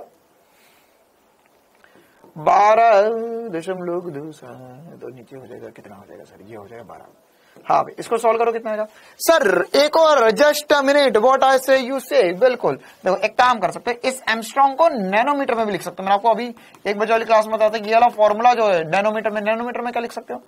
12,122.7 अपॉन में रूट वी, नैनोमीटर में हो जाएगा ये। तो यहां पर ये हो जाएगा 12,122.7 अपॉन में 12 नैनोमीटर। हाँ भाई, तो कितना आएगा आंसर? कितना आएगा आंसर? कितना आएगा आंसर?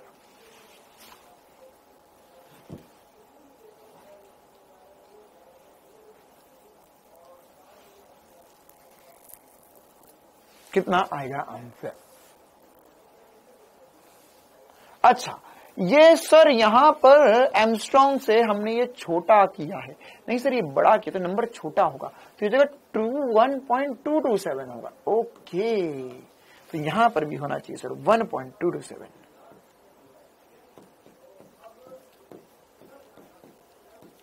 क्या अब सही है? क्या अब सही है? क्या अब सही है?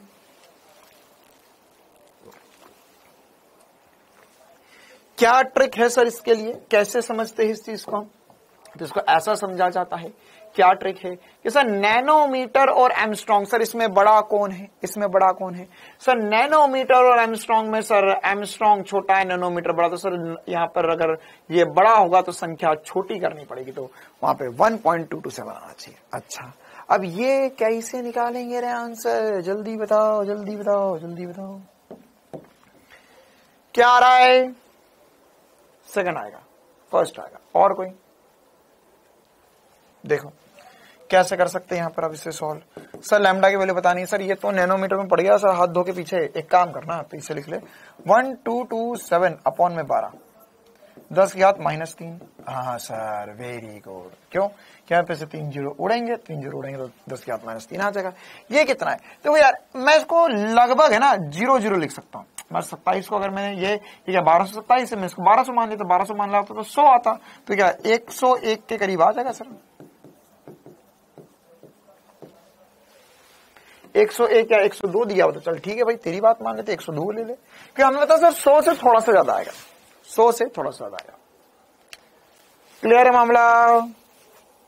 जो तीसरा दूसरा आंसर बता रहे हैं उनको समझ में आई बात? हाँ बेटा, 1 बजे क्लास ली थी, उसी के क्वेश्चंस बच गए थे जो मैं अब करवा रहा हूं।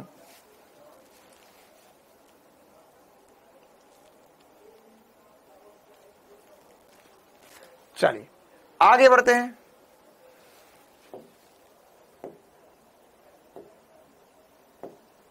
हाँ चलो, 1-2 सवाल और आप बता दो यार, मुझे लगता है अब आप कर लोगे। इसका जवाब क्या है जल्दी से बताओ, ये मैं अब नहीं करवाऊंगा। सर जी आप बात को समझिए ना प्लीज, मेरी एज 2007 की है। 2007 की तो फॉर्म क्यों नहीं भर पाएगा? भर लेगा बेटा, भर लेगा, कोई दिक्कत नहीं, भर दे भर दे भर दे, फॉर्म भर दे, नीट का फॉर्म भर दे।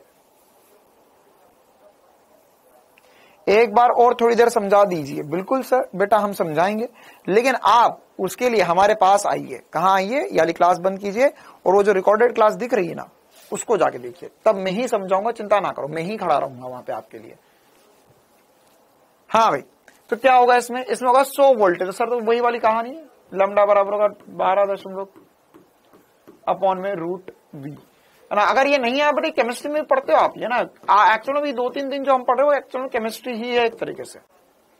तो मैं 12.2 एमस्ट्रॉन्ग लिख सकते, 12.227 लिखना पड़ेगा, 12.2 एमस्ट्रॉन्ग चलेगा। चलिए अब कुछ 2-3 बहुत ही भयंकर वाले सवाल मेरे को आपको करवाने हैं। बात ये है, हाँ सबसे भयंकर सवालों में से एक पूछा गया था, 2018 में पूछा गया था इसमें से, है ना। क्या बोल रहा है सवाल? देखिए ध्यान से पढ़ना इस क्वेश्चन को ना, 2-3 सवाल और हमारे बचे हुए। यहां पर क्वेश्चन क्या कह रहा है?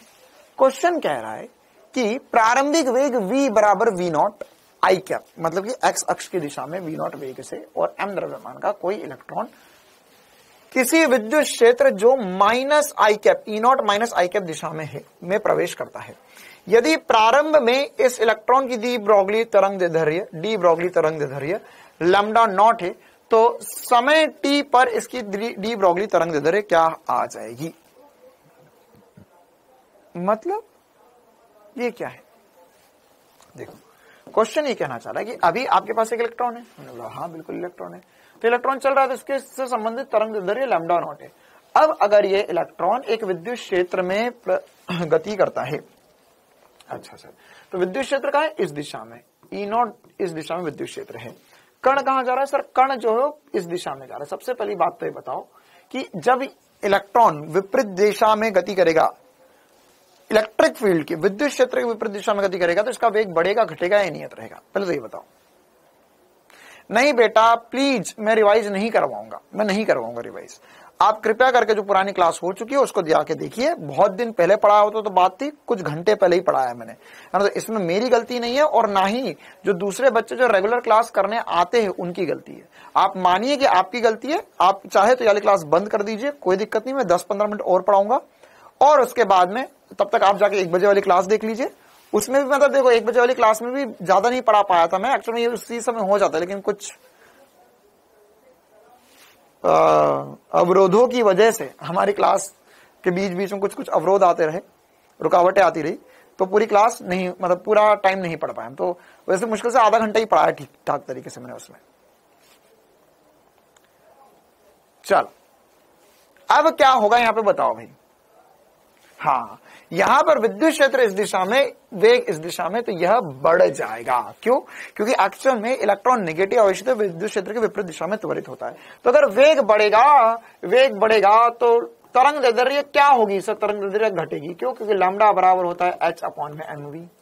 तो v बढ़ेगा तो लैम्डा घटेगा, तो लैम्डा घटेगा, तो लैम्डा घटेगा, नियत रहेगा नहीं, ये तो बढ़ रहा है, घटेगा। ए ऑप्शन सही हो गया। कहानी खत्म, पैसा आजम, एसपी स्टार जिंदाबाद।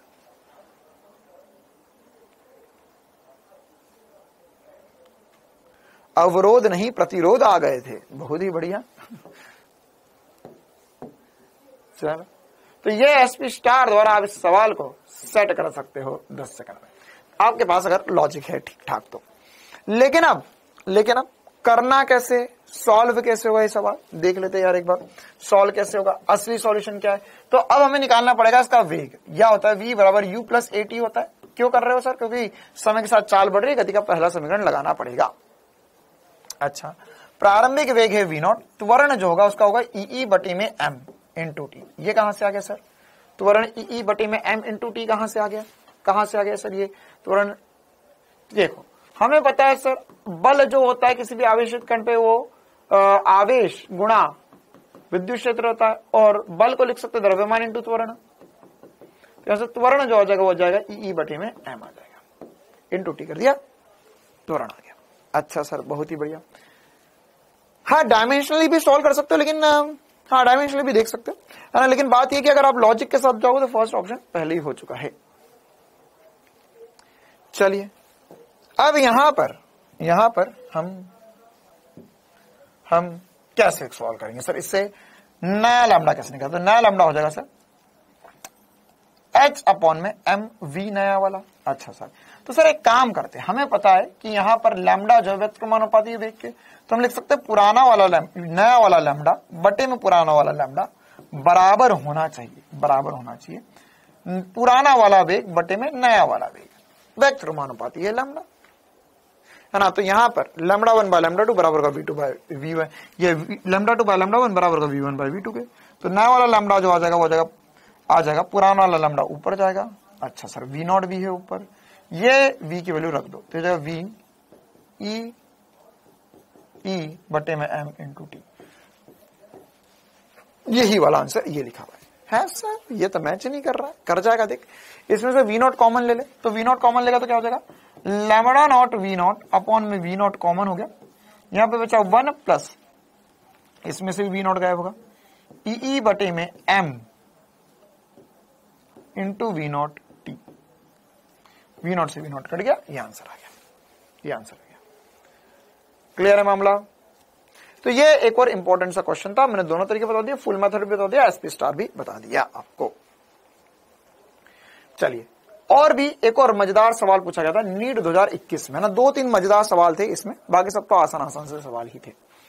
नगण्य कार्यफलन, बहुत ही बढ़िया, कि प्रकाश सुग्रही सतह पर लैम्बडा, मतलब कि कोई कार्यफलन नहीं है, जितनी आप ऊर्जा दोगे उतने का इलेक्ट्रॉन बाहर आ जाएगा। लैम्बडा तरंग दैर्ध्य की एक विद्युत चुंबकीय तरंग आपतित होती है।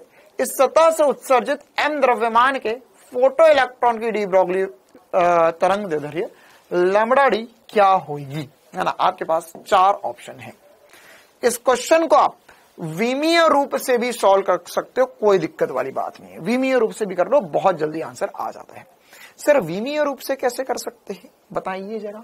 देखो विमीय रूप से क्या कर सकते हो, देखो यहां पर यह एक लैम्बडा, यह एक लैम्बडा, एक लैम्बडा से एक लैम्बडा कटेगा, हर जगह lambda lambda lambda lambda lambda, 2 तो लैम्बडा, लैम्बडा से लैम्बडा कटेगा, है ना। बस अब यहां पर इनमें से आप 50-50 कर सकते हो। ये 2m अपॉन में h है, ये 2mc अपॉन में h है, ये 2h अपॉन में mc है, 2mc अपॉन में h है। विमीय रूप से देख लो क्या बैठेगा, क्या बैठेगा सर विमीय रूप से। देखिए कैसे बिठाओगे सर विमीय रूप से।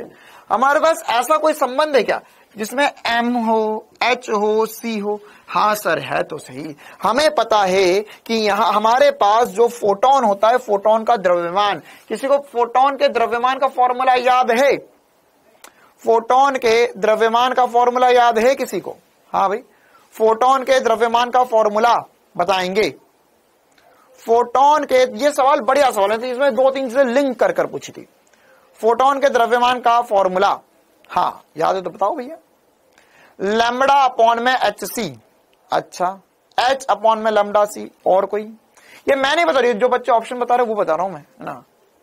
H अपॉन में लैम्बडा C, MHC। बेटा द्रव्यमान पूछ रहा हूं, उसमें M कहां से आ गया? H अपॉन में MC, अरे लैम्बडा द्रव्यमान, द्रव्यमान पूछ रहा हूं, उसमें M कहां से आएगा? हाँ H अपॉन में कैसे निकाला था सर, भूल गए, कोई बात नहीं। ये mc² लिखा था, इसको क्या लिख सकते हैं? HC बटा लैम्बडा लिख सकते हैं, बस इतनी सी बात। इतने में तो डिराइव भी कर लेते, H सेट, H कट गया, तो क्या H अपॉन में M lambda, sorry H upon में लैम्बडा C जो होगा वह M के बराबर होगा।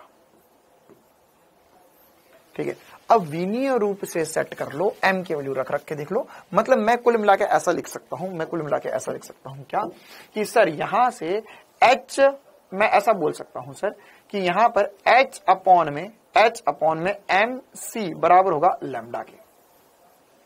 देख इतनी बात बोल सकता हूं मैं। अगर हाँ तो अगर चारों ऑप्शन देखो तो देखो हर एक जगह से लैम्बडा कटा है। बिल्कुल सर, मैं आपको SP स्टार से करना सिखा रहा हूं, सॉल्यूशन नहीं बता रहा हूं अभी मैं। तो यहां से सर हर जगह से लैम्बडा कटेगा, तो मैं यहां पर बोल सकता हूं सर M इंटू C और H है सर। तो सर अगर हम ध्यान से देखें तो सर ऑप्शन नंबर 3 और ऑप्शन नंबर 2 ही पॉसिबल होंगे।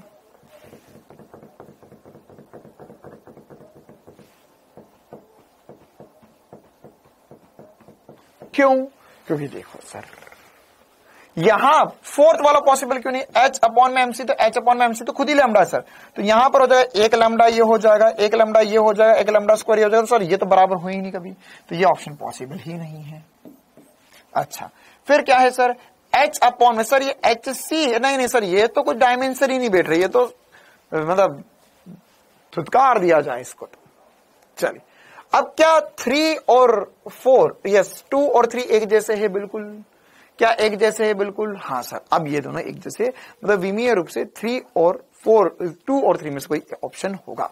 अब कैसे कंफर्म कर सकते हैं सर क्या ऑप्शन होगा? तो बस ये देखो जितना तुमने ये किया ना, बस इसके थोड़ा सा आगे तो सॉल्यूशन है। उसने क्या बोला है क्वेश्चन में? क्वेश्चन में बोला है कि हमारे पास जो लाइट आ रही है उसकी तरंग दैर्ध्य लैम्बडा है। तो एक्चुअल में ये जो लाइट आई है उसकी तरंग दैर्ध्य लैम्बडा है।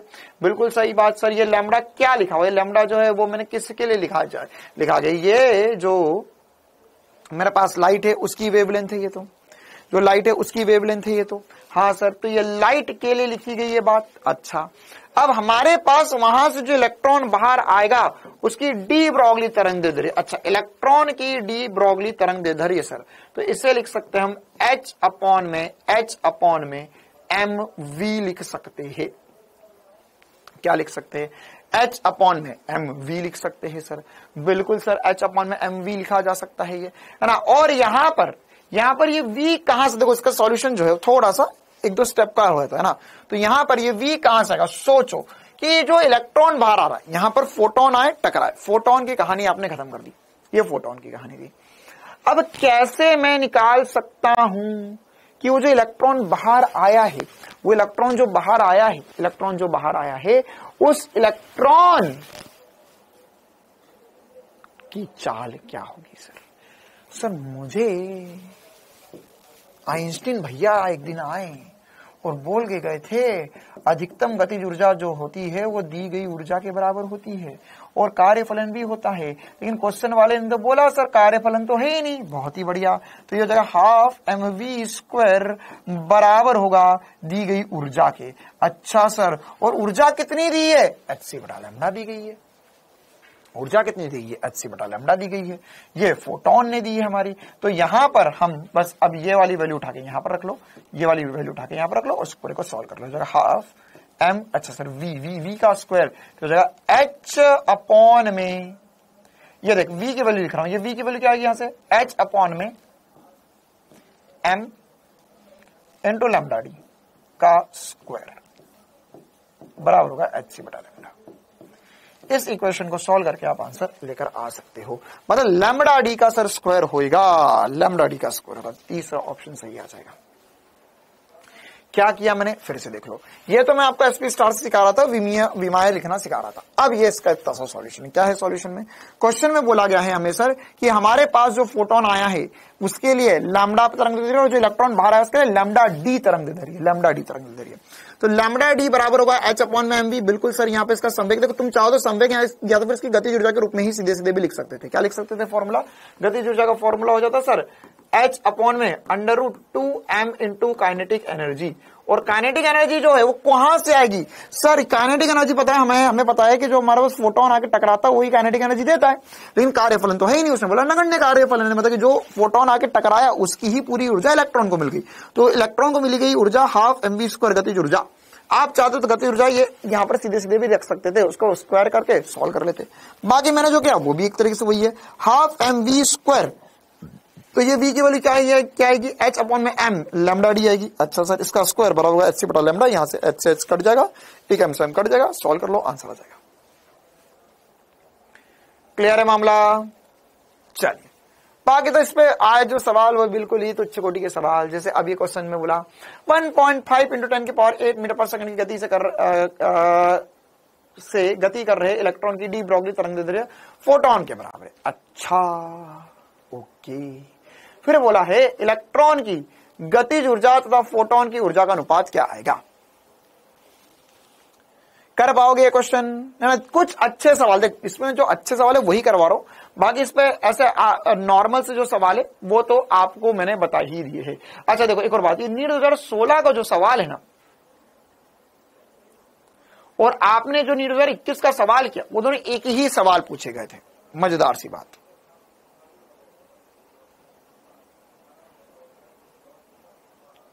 ठीक है, मजेदार सी बात क्या है, मजेदार सी बात, यहां पर क्वेश्चन अगर आप इसको पढ़ो, ठीक है, और ऑप्शंस देखो, और ये वाला क्वेश्चन पहले ये वाला करके मैं एक बार बता देता हूं आपको, है ना। क्या बोला, m द्रव्यमान के इलेक्ट्रॉन तथा किसी फोटोन की ऊर्जाएं समान है। देख बोला वही है, हमें क्या बोला इसके बारे में, इसके पहले वाले में कि सर फोटोन आया टकराया उसने इलेक्ट्रॉन को ऊर्जा दी, तो उन दोनों की ऊर्जा तो बराबर ही हुई थी। और ये क्वेश्चन में क्या बोला है, m द्रव्यमान की किसी इलेक्ट्रॉन एवं फोटोन की ऊर्जा समान है, तो इनके मध्य डी ब्रोगली तरंग दैर्ध्य का अनुपात क्या होगा ले। और इस क्वेश्चन को तो तुम विमा से ही चुटकी बजा के कर सकते हो। इसमें SP स्टार जो मैं सिखा रहा था वो सीधे सीधे लगेगा इस सवाल में। नीट 2016 का सवाल है। क्या सिखाया था कि विमा जो होनी चाहिए, अगर यहाँ पे तरंग दैर्ध्य पूछी तो तरंग दैर्ध्य क्या है सर, तरंग दैर्ध्य जो होगी सर अनुपात है, तो ये विमीय रूप से विमाहीन होना चाहिए। तो बस आप विमा से कर लो, एक नंबर तरीके से आएगा। बाकी अगर आपको आंसर निकालना ही है तो ये जो मैंने संबंध बताया अभी आपको यहां पर, ये यही वहां पर पीछे पूछा है। सेम सवाल 2021 और 2016 का, सेम सवाल, बिल्कुल सेम सवाल। क्या समझ में आया तुम्हें? है ना। और तुम्हें करना है कि नहीं नहीं सर हमको एसपी स्टार से सिखाओ, आप अभी वाला एसपी स्टार सिखा रहे थे हमें आया नहीं, फिर से समझा दो। तो देख क्या करेगा, यह हमें तरंग दैर्ध्य का अनुपात पूछा है, तो विमीय रूप से यह विमाहीन होना चाहिए, बिल्कुल सही बात है। अच्छा किसकी विमा रख सकता है यहाँ पर सर, एनर्जी जो होता है वो पता है mc स्क्वायर के बराबर होता है। तो अगर मैं किसी भी ऑप्शन में देखूं तो देखो यहां पर अगर एनर्जी को मैं mc स्क्वायर रखूंगा तो सर m इंटू एम का सर ये तो विमाहीन नहीं हो सकता। अच्छा इसमें विमाहीन हो सकता है क्या सर, ये होगा mc स्क्वायर पे रूट है सर, एक m से m कर देगा लेकिन c से c मल्टीप्लाई होगा, विमाहीन नहीं हो सकता सर, इसमें तो c हो ही नहीं। ये विमाहीन हो सकता है क्या, देखते हैं, ये लिखेंगे सर हाफ, अच्छा c की जगह लिखूंगा mc का स्क्वायर अपॉन में 2m की पावर 1/2। देखे तो m से m कट गया, c का वर्गमूल होगा और c से c भी कट गया, बिल्कुल सही बात। एसपी स्टार से तो सर पहला वाला ऑप्शन ही आएगा। बाकी मैंने आपको पीछे भी बता दिया, आप उसमें से उनका अनुपात ले लो, लैम्डा लैम्डा है वहां पे अनुपात लो, आंसर आएगा आपके पास। क्लियर है मामला। चल इसके अलावा ये नीट 2017 का आसान सा सवाल अभी हमने सुबह वाली क्लास में देखा भी था। हमें बोला है तापमान है डी ब्रोगली तरंग दैर्ध्य क्या होगी, बताओ इसका आंसर क्या आएगा। दो सवाल और बचे, एक ये वाला सवाल और एक ये वाला सवाल। अच्छा ये भी मैं तो आपको बता देता हूं, ये सब थियोरेटिकल क्वेश्चन है, मतलब जो सिंपल फॉर्मूला उस पे बेस्ड क्वेश्चन है। क्या आएगा इसका आंसर जल्दी बताओ।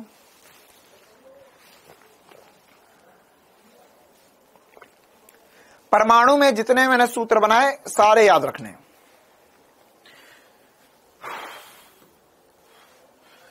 किसी को कोई डाउट इसमें, क्या ये वाला सवाल कर लोगे, 10 सेकंड में जवाब बता दो इसका जल्दी से। 10,000 देखो 19 में फेवरेट सवाल है एनटीए वालों का कि कुछ ना मिले तो एक काम कर यार, वोल्टेज की कुछ वैल्यू दे दे, डी ब्रोगली तरंग दैर्ध्य पूछ रहे इलेक्ट्रॉन की, फेवरेट सवाल। अब 10,000 दिया, 10,000 का वर्गमूल करेगा तो 100 आ जाएगा, 100 आ जाएगा। तब बता आंसर क्या आएगा। डी आ रहा है सभी का, डी आ रहा है सभी का। लैम्डा बराबर होगा 12.27, उससे मतलब इसमें 12.2 ही दिया हुआ हर जगह, अपॉन में रूट वी, ये होगा एमस्ट्रॉन्ग में, वी की वैल्यू दी हुई सर 10,000, 10,000 का वर्गमूल करेगा तो 100 आ जाएगा। 10,000 का वर्गमूल करेगा तो कितना आएगा, 10,000 का वर्गमूल करेंगे तो सर 100 आएगा। तो 12.2 अपॉन में 100, एमस्ट्रॉन्ग मतलब 10 के हाथ -10, ये 2 0 और जुड़ जाएंगे, 10 के हाथ -12 हो जाएगा, 12.2 न्यूटन के पावर -12 मीटर आंसर आ जाएगा। चौथा सही आंसर होगा।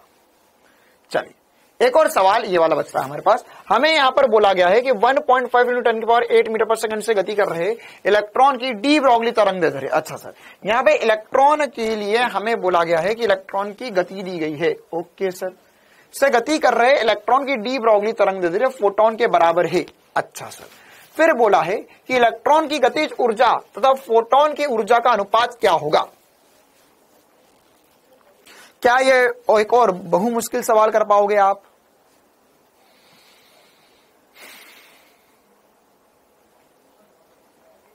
तो कैसे करेंगे सर, यहां पर हमें पता है सर कि लैम्डा बराबर होगा h अपॉन में mv, ठीक है। ये क्या है सर, ये क्या है सर, ये एक इलेक्ट्रॉन के लिए लिखा गया है। अच्छा इलेक्ट्रॉन की चाल दी गई है, इलेक्ट्रॉन का द्रव्यमान है, इलेक्ट्रॉन का लैम्डा है, ठीक है। फिर बोला है कि गति कर रहे इलेक्ट्रॉन की डी ब्रोगली तरंग दैर्ध्य फोटोन की तरंग दैर्ध्य के बराबर, मतलब कि जो फोटोन है नया वाला उसकी भी यही तरंग दैर्ध्य है, उसकी भी यही तरंग दैर्ध्य है।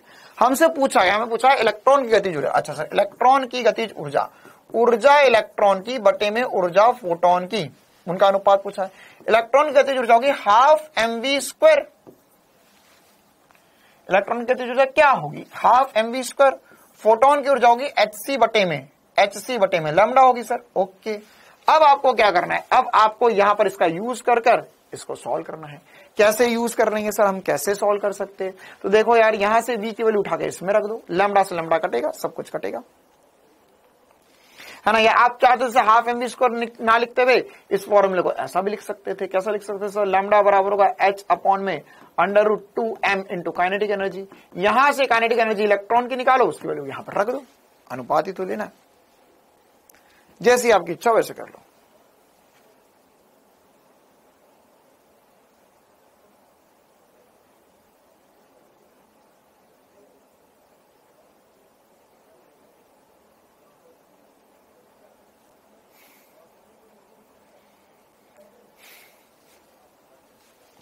अमित कुमार ये बता, है ना, ईमानदारी से, है ना, ये जो तू रोना गाना मेरे सामने मचा रहा है कि सर मैं गरीब हूं, मेरी इस गरीब ने पैसे देकर ऑनलाइन क्लास ली है, मेरी बात नहीं सुनते हो, तूने आज तक कौन सी ढंग की बात पूछी? बता ये बात, बता आज बता, ठीक है। और दूसरी बात, तू मुझसे क्या पूछ रहा था कि फॉर्मूले सारे याद करने, मैंने सारे बोल दिए। तो अब तू गरीब है, अक्कल से पैदल भी है क्या? हाँ, दिमाग है तेरे अंदर कि भूसा भरा हुआ है? इंसान, भगवान ने इंसान तो बना के भेजा ना तुझे, तो अगर मैंने सारे फॉर्मूले याद करने को बोल दिया तो इसमें गरीबी बीच में कहां से आ गई तेरी? सर मैं है ना मल्टीप्लाई डिवाइड नहीं कर पाता हूं। क्यों? क्योंकि सर कक्षा छठी में एक दिन मेरे को बुखार आ गया था, तो सर मैं क्लास लेनी नहीं गया स्कूल में, तो सर तब से है ना मेरे को मल्टीप्लाई डिवाइड प्लस माइनस कुछ भी नहीं आता।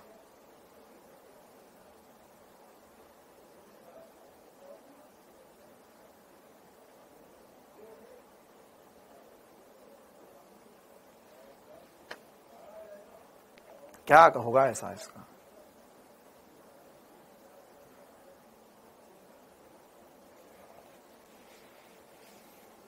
जिंदगी में बहाने ही बनाता रह जाएगा ये लड़का।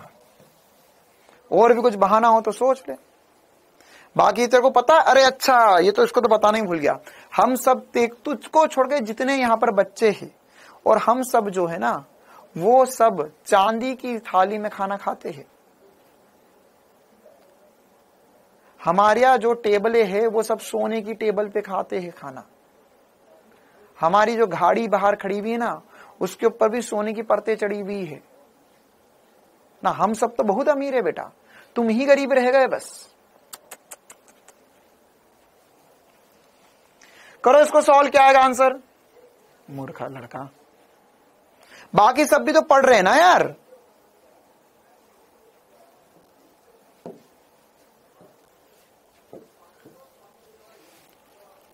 मतलब बिल्कुल ही दिमाग में, हाँ हीरे, अबे हीरे का चम्मच से मत खा भाई, है ना बेटा। तुझे बोला था, ये कौन लड़का आ गया हीरे का चम्मच निकाले, बेटा तेरे को बोला ना अलमारी में से हीरे का चम्मच नहीं निकालना, अभी हम सोने के चम्मच से खाएंगे, है ना। हीरे का चम्मच अभी अपन न्यू ईयर वाले टाइम पे निकालेंगे, ठीक है, उसे रख देना बेटा। अभी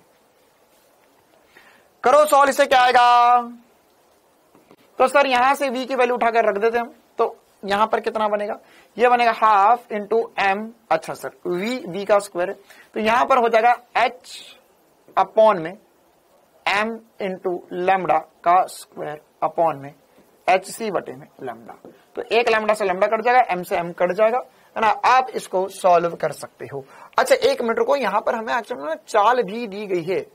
एक आइडिया दूं, आसान वाला आइडिया। एक काम करो, द्रव्यमान हटा लो यहां से, कि चाल तुम्हें दी गई है क्वेश्चन में, चाल दी गई है क्वेश्चन में, ठीक है। तो एक काम करो, एक चालाकी करो, यहां पे द्रव्यमान नहीं पता ना, तो द्रव्यमान की वैल्यू उठा के यहां रख लो, तो हो जाएगा h अपॉन में, ये m रख रहा हूं बेटा, ये m क्यों, तो होगा v लैम्डा इंटू v का स्क्वायर अपॉन में hc बटे में लैम्डा। अब देखो ज्यादा जल्दी आंसर आ जाएगा, ठीक है। थोड़ी चालाकी करना पड़ती है कभी कभी। तो लैम्डा से लैम्डा कट गया, ये h से h कट गया, एक v से एक v कट गया, तो क्या बचेगा यहां से? ये बचेगा sir half into v upon में c, बस ये आंसर आ जाएगा। और उसने जो हमें v दिया हुआ है वो 1.5 इंटू 10 की पावर 8 जानबूझ के दिया हुआ है, ताकि हमें पता है वो कितना बन जाए, वो सर c का आधा हो जाए। ये कटेगा, ये 2 आ जाएगा, 1:4 आंसर आ जाएगा, 1:4 आंसर आ जाएगा। ए आ रहा है, एक बार फिर से चेक कर लो, ए आ रहा है, डी आ रहा है, एक बार चेक कर लो।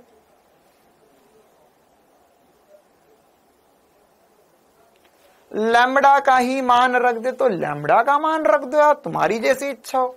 एक बच्चा बोला सर एक काम करो लैम्बडा का मान रखो, लैम्बडा का मान रख दे भाई, तुम्हारी इच्छा, तो भी बात बन जाएगी। क्यों? डिवाइड के डिवाइड में ध्यान से रखना उसको, है ना।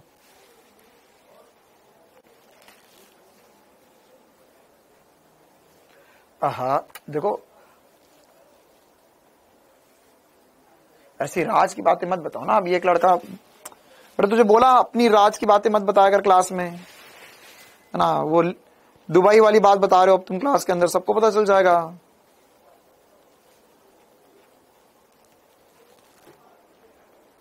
चल,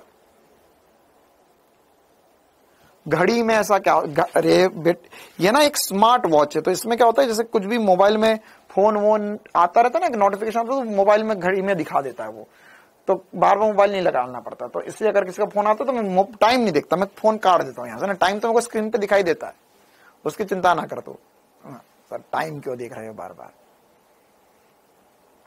चलो क्लियर है कहानी। हाँ, इस चैप्टर से टेस्ट में सवाल आएंगे आरंभ वालों को। बेटा हम ऊर्जा को mc² क्यों लिखेंगे, mc² किसके लिए लिखते हैं?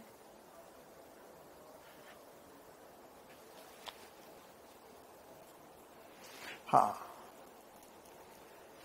चलिए भाई, तो आज की क्लास इतनी ही रखते हैं हम, है ना। अब आने वाले समय में जब हमारी क्लास होगी उसमें हम परमाणु का दूसरा पार्ट पढ़ेंगे, या हम जो छोटी मोटी बातें बची हुई स्पेक्ट्रम वगैरह वाली बातें बची हुई वो करेंगे और उसके क्वेश्चंस कर लेंगे, ठीक है। चलो, कल हॉलीडे है क्या? कल यार शायद हॉलीडे है, कल हॉलीडे हो सकता है ना। फिजिक्स का शायद हॉलीडे है, केमिस्ट्री और बायो का हॉलीडे नहीं है कल, और मंडे के दिन सबका हॉलीडे है। 1/2 होगा। चलो एक बार चेक कर रहे थे, एक बच्चा बोल रहा नहीं सर 1/2 होगा। एक बार देख लो यार, उल्टा तो नहीं पूछा है, इलेक्ट्रॉन की गतिज ऊर्जा और फोटोन की ऊर्जा का अनुपात, तो इलेक्ट्रॉन ऊपर लिखा फोटोन नीचे लिखा। मेरे को तो कैलकुलेशन सही लग रहा, आप बता दो क्या सही है ये।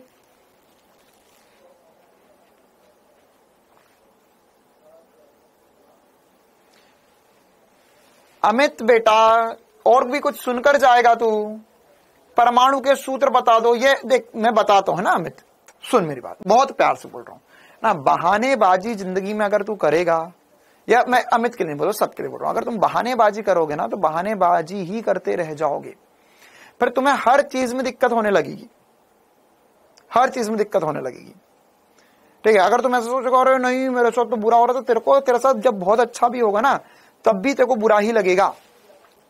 एक बार की बात है ना, एक बार एक बच्चा, मतलब एक स्टूडेंट था मेरा, तो ये शायद क्लास में एक बार मैंने तुम्हें पहले भी बताया था ना, तो आकाश में जब मैं पढ़ा रहा था तो वहां पे जितने क्लासरूम होते हैं सब में एसी लगा हुआ होता है, बंद कमरे में क्लास होता है सब में एसी लगा हुआ होता है। तो एक बार क्लास में एसी बंद हो गया था, तो अब सबको गर्मी हो रही, सब बच्चे बोल रहे सर गर्मी हो रही, गर्मी हो रही, गर्मी हो रही, गर्मी हो रही।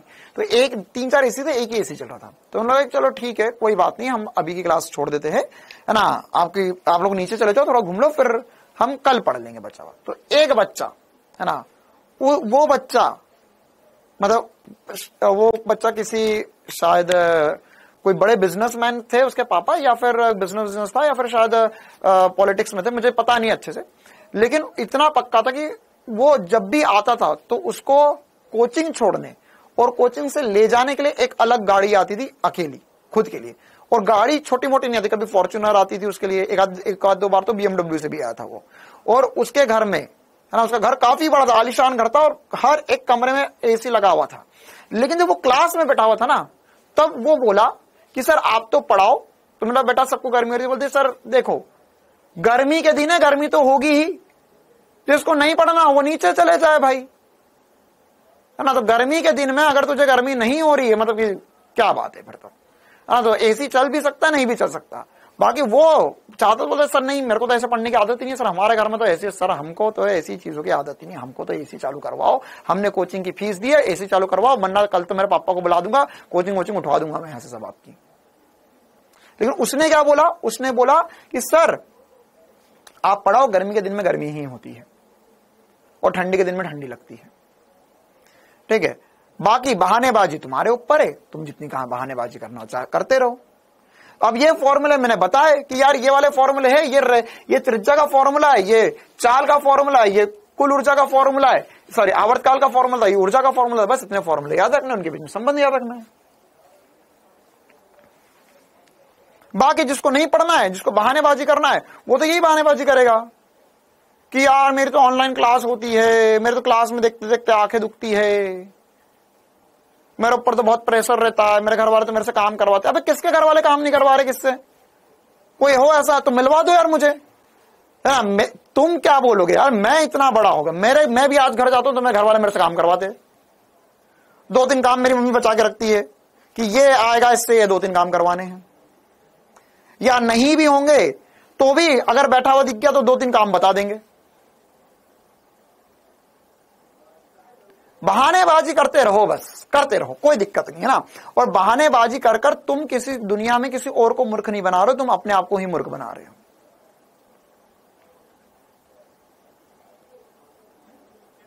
ठीक है, खाना बना, हाँ बनाते भाई, खाना मैं बहुत अच्छा खाना बनाते आता है मेरे को, ठीक है, बनाता था मैं, लेकिन अब मुझे जरूरत नहीं पड़ती, अब मेरे को बना बनाया खाना मिल जाता है ना, बाय ग्रेस ऑफ गॉड। लेकिन जब हम लोग भी कॉलेज में रहते थे बनाते थे भाई, खाना बनाते थे हम भी, उसमें कौन सी बड़ी बात है। तो बहानेबाजी करोगे तुम तो फिर यही काम होता रहेगा जिंदगी में, फिर सोचते ही रह जाओ ना कि मेरा सिलेक्शन क्यों नहीं हो रहा, क्या मैं गरीब था, क्या मैं बहुत अमीर था, है ना, मैं कॉन्वेंट से नहीं पढ़ा था, मैं इंग्लिश मीडियम से नहीं था। कौन से हर एक इंग्लिश मीडियम वाला का सिलेक्शन हो रहा जो तू बोल रहा कि तू इंग्लिश मीडियम से नहीं था तो तेरा सिलेक्शन नहीं हुआ, है ना, मैं गरीब हूं। तो एक बात बता, क्या इस दुनिया में जिस जिस बच्चे के पास फीस थी उसके बाद 2-3 लाख रुपए तो उसने आकाश में, या सॉरी XYZ किसी भी कोचिंग में उसने फीस दी, उसने ऑफलाइन में एडमिशन लिया, क्या सबका सिलेक्शन हो गया? अगर पैसा होने से, अमीर होने से कंसेप्ट समझ में आ जाते तो क्या बात थी फिर तो, है ना। फिर तुम और मेरे जैसे लोग इस दुनिया में रहते ही नहीं, है ना तो मेरी जरूरत थी इस दुनिया को, ना तो तुम्हारी जरूरत थी इस दुनिया को।